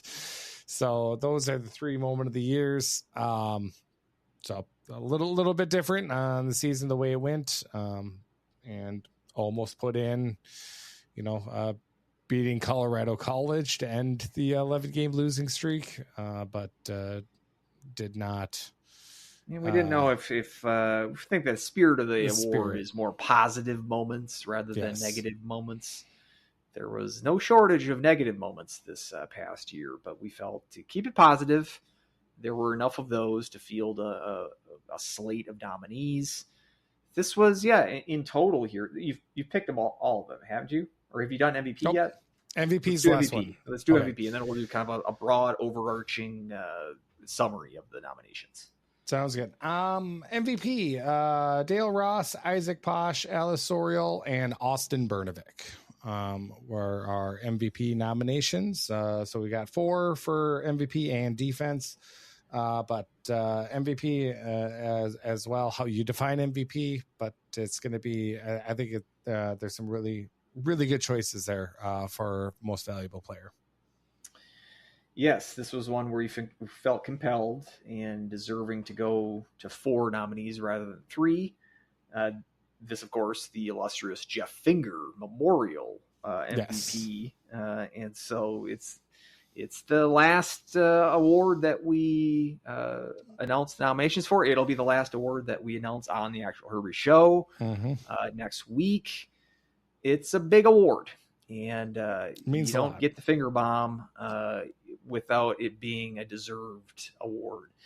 So excited to see how the fans vote for that and how the voting will shake out for all these. And this was, like I said, a year where it was a challenge. Like the first year of the Herbies with the men's team, we're coming off NCAA tournament appearance, with an appearance in the regional final. You won a game in the NCAAs that year, and you had winning the Frozen Face-Off. You had Brett Larson notching 100 career wins.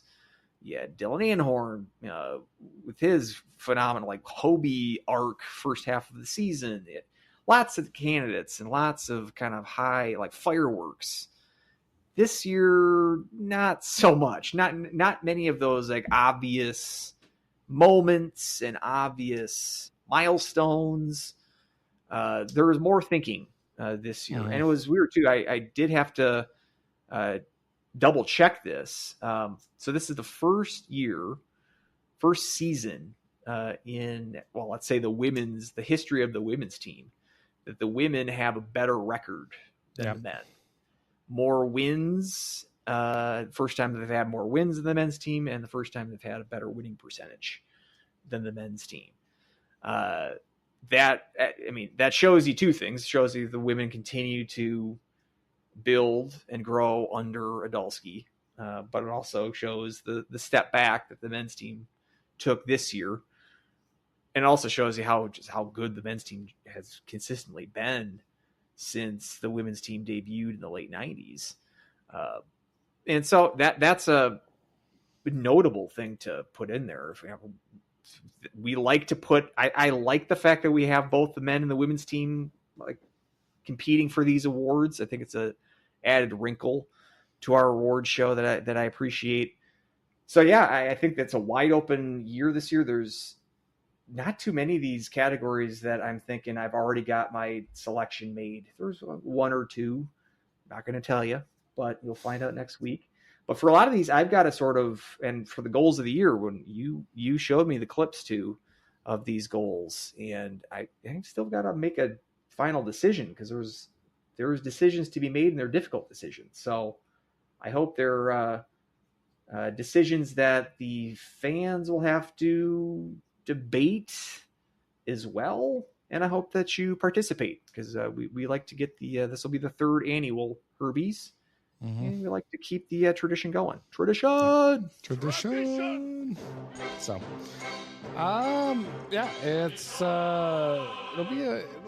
it's always a fun show when we do it. We put a suit and tie on, and the red carpet goes down. So, you actually live stream from the red carpet.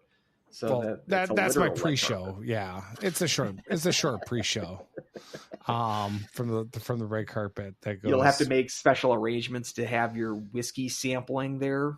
You'll have to bring the Costco pack. You'd be like, "Hey, I'm bringing my own booze, but bring it. I'll make it worth your while."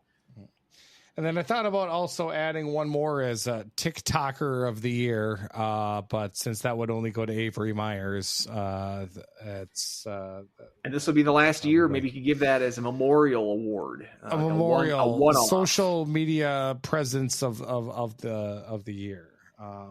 But we'll have to see what they do with Dump and Change. Yeah, JoJo will be back, but JoJo will be back. If she's going to carry the torch, there's going to be a new co-host. They're just going to do the vlogs. JoJo and Alice, maybe, or I'd like to see it. At least maybe someone. I think it's a good idea, and I think it definitely increases the engagement that fans have with the women's team. Yeah. So I definitely think that they should find someone willing and able to jump into the fray and fill those big shoes. Those are big shoes for Avery Myers. She set the groundwork for future co-hosts. It'll be tough to top, but I think someone can fit that role, and hope that they do continue that. I mean, especially their vlogs behind the scenes, kind of going into road trips and kind of something like I didn't know they did like a team walk, where they just kind of all go around the city and around, and how lodging takes place and team meals, and I don't know, all that stuff. I find really, the logistics portion I find really interesting, and Dump and Change gave us a lot of really good moments for the season. I hope it does continue. I can understand if it doesn't. Maybe Avery Myers can be a special I don't know, executive assistant equipment manager. So still be around the team, but or just social media manager. Just get her on the payroll because she's really creative when it comes to. I like the men's team. With like Kooster, he's pretty fresh out of college. Oliver didn't. It wasn't too much long after his playing career that he started coaching. Maybe I don't know if they'll do that on the women's side. Like have like. It's kind of like a new thing, not just the Huskies, but a lot of teams will have these like a year or two out of college, join the staff as an assistant, sort of like a bridge the gap. Like there's no generation gap between a 50-year-old coach and the rest of the team. That's the Gen Z. So maybe you want to keep Myers involved with the program in that capacity. I don't know. If it gives me more Dump and Change, then it'd be for it.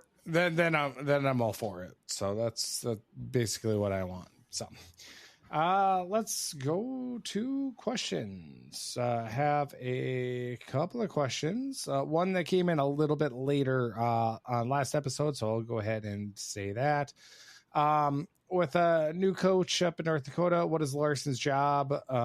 Performance / yearly review. Portal is a new world, but I see many of the same issues as the last few years on the ice. I like Larson and want him to be around, but with the current climate of fans, supporters, sponsors, donors, and NIL money, what do we see? I guess we haven't really gone on to a kind of a Larson-esque, we've kind of talked about it here and there, but, again, I think he's definitely a player's coach and showing that after a rough season, not a lot of people want to leave. And the people who leave, at least on the outsets, it's kind of clear reason why. I don't have any inside information. I don't technically want any inside information because I kind of like, just kind of fun being on the other side of it. But if you want to give me inside information, sure, send me a DM. But it's, my issues with Larson are the same issues where he's had all season, and I just hope he ends up learning and growing for it, is making some of those adjustments and make it quicker and being more adaptable when it comes to it. I feel that sometimes he kind of sticks with the, if it's the same lineup or the same philosophy, and for the love of God, stop trying to hold on to a lead in the third period and actually attack. If you've got the lead, put them away. Don't just hang on for dear life. So that's kind of my original thoughts about Larson. I do think he's here to stay for a while. I don't think St. Cloud State can buy him out by any means. So it's, I do think he's here, going to be here for a while, but that temperature, that seat's going to get pretty hot if we have a couple more seasons, just like we do on this one. Yeah, I this question isn't really new. We've had a version of this question for like a couple of months now. I feel like I'm somewhat rough on Larson, even though I agree with you. I realistically, I don't think he's going anywhere, and I want him to improve as a coach. I don't think there's really any benefit to firing him at this point. So, yeah, I've addressed the question before. You can go back to any number of podcasts in the past. We did the postmortem after the Western Michigan loss 2-3 weeks ago, whatever it was. We went on a long rant about the disaster that was this season, particularly the second half. We were very critical of Larson. So I think that's fair. But I think we've addressed this question sort of on a almost weekly basis for a couple of months now. So I'm a little tired of talking about it. I'm more interested at this point for next season and talking about like Loftus and Smolinski from this season or on this show. The additions that they got from the transfer portal, like that's exciting to me. That's new. Like these are new players that are going to be playing for this team in the fall.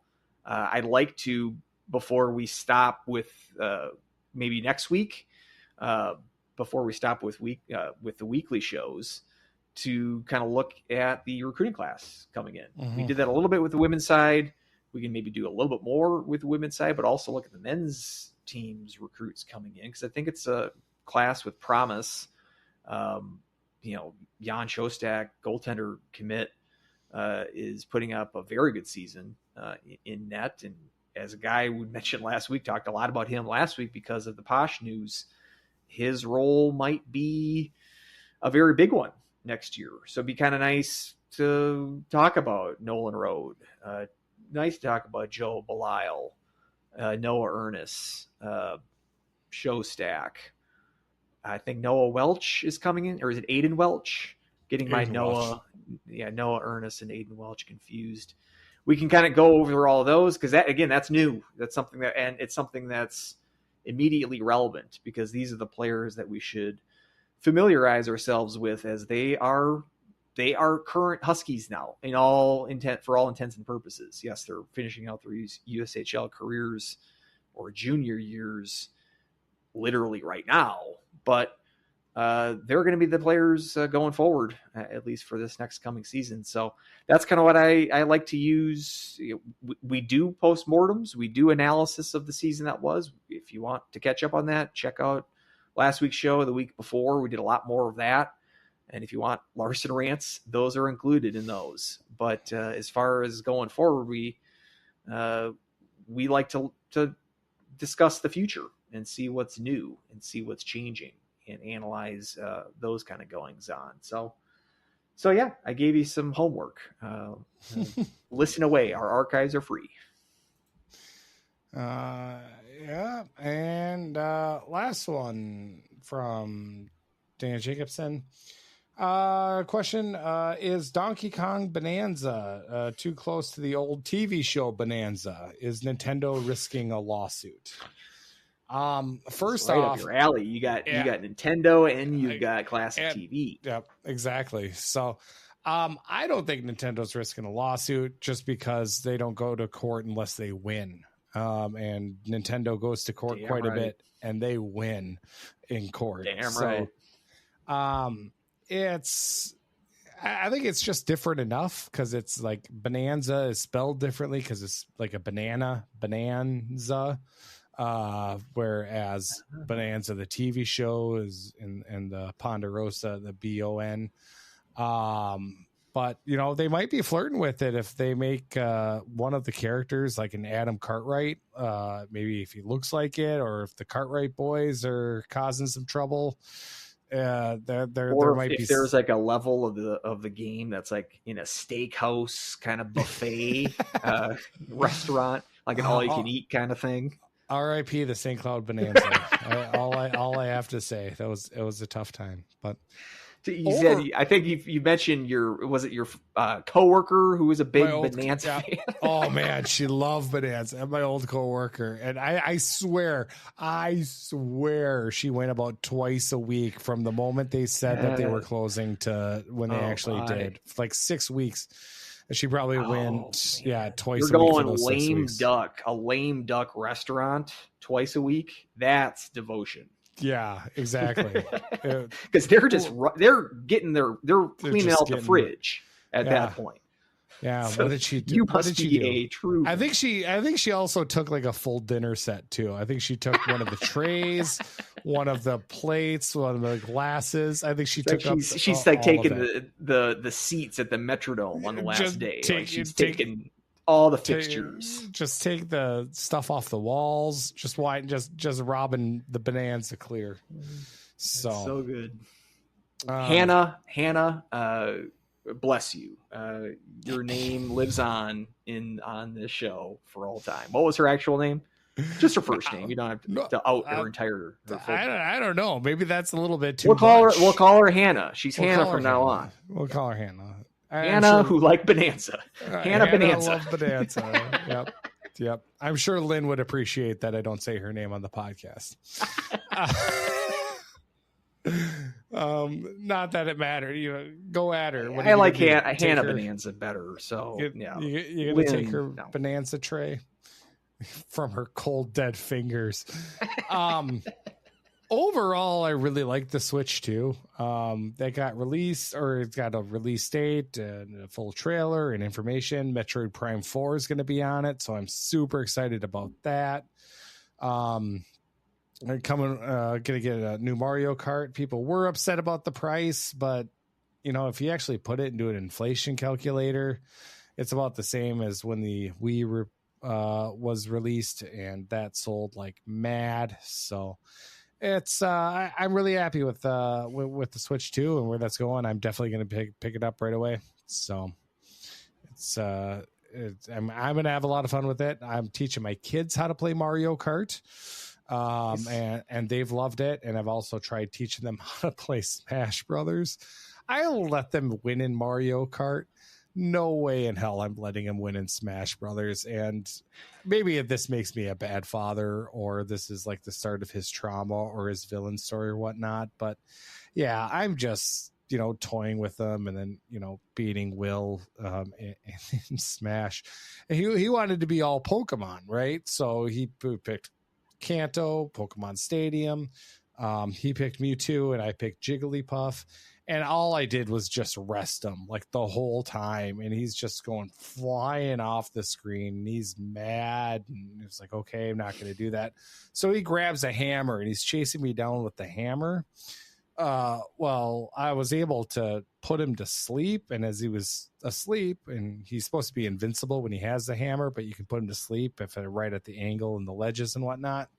Able to put him to sleep. And then I rested him and he cried and ran off. I was like, Father of the Year right here. Right. So that's my Smash Brothers story. But you know what? You come at the king, you best not miss.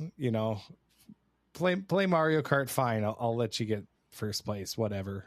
But I'm not doing that in Smash. Sorry. No, it's not how that's fair. So you get your one game.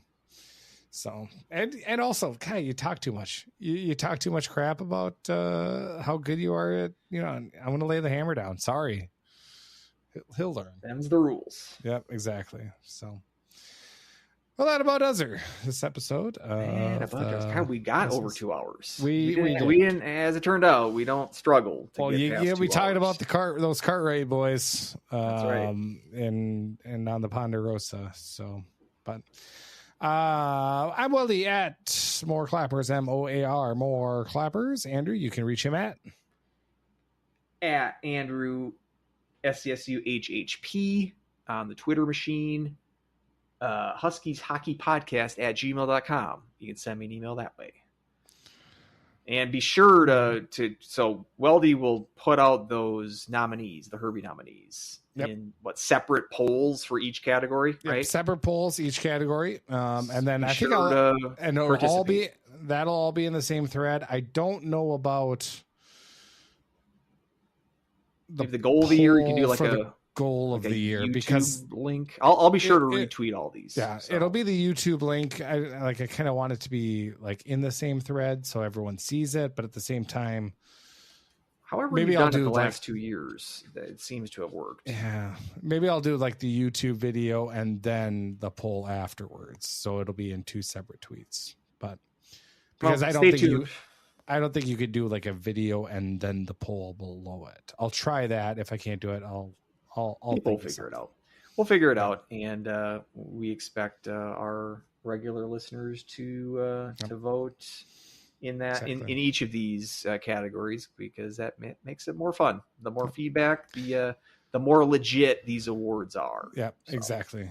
The Herbies, and it's the pride and joy and of all Husky faithful and all Husky competitors. This is what they strive for at the end of the year. Correct. And I was also kind of thinking maybe I'll see if we get Sydney Wolf on the show. Maybe I can also talk to her about Husky recruits coming in, because she'll be plugged in for that as well. So we're talking next week. No, it'll be for the May show. I thought, for the May show. May or June. Yeah, May, yeah, June, absolutely. Be great. Somewhere. Definitely would look forward to that. Got to bribe her to try to get her on. So we can see if we can make that happen. Yep, exactly. So thank you everyone for joining and listening. Until next time, go Huskies. Woo!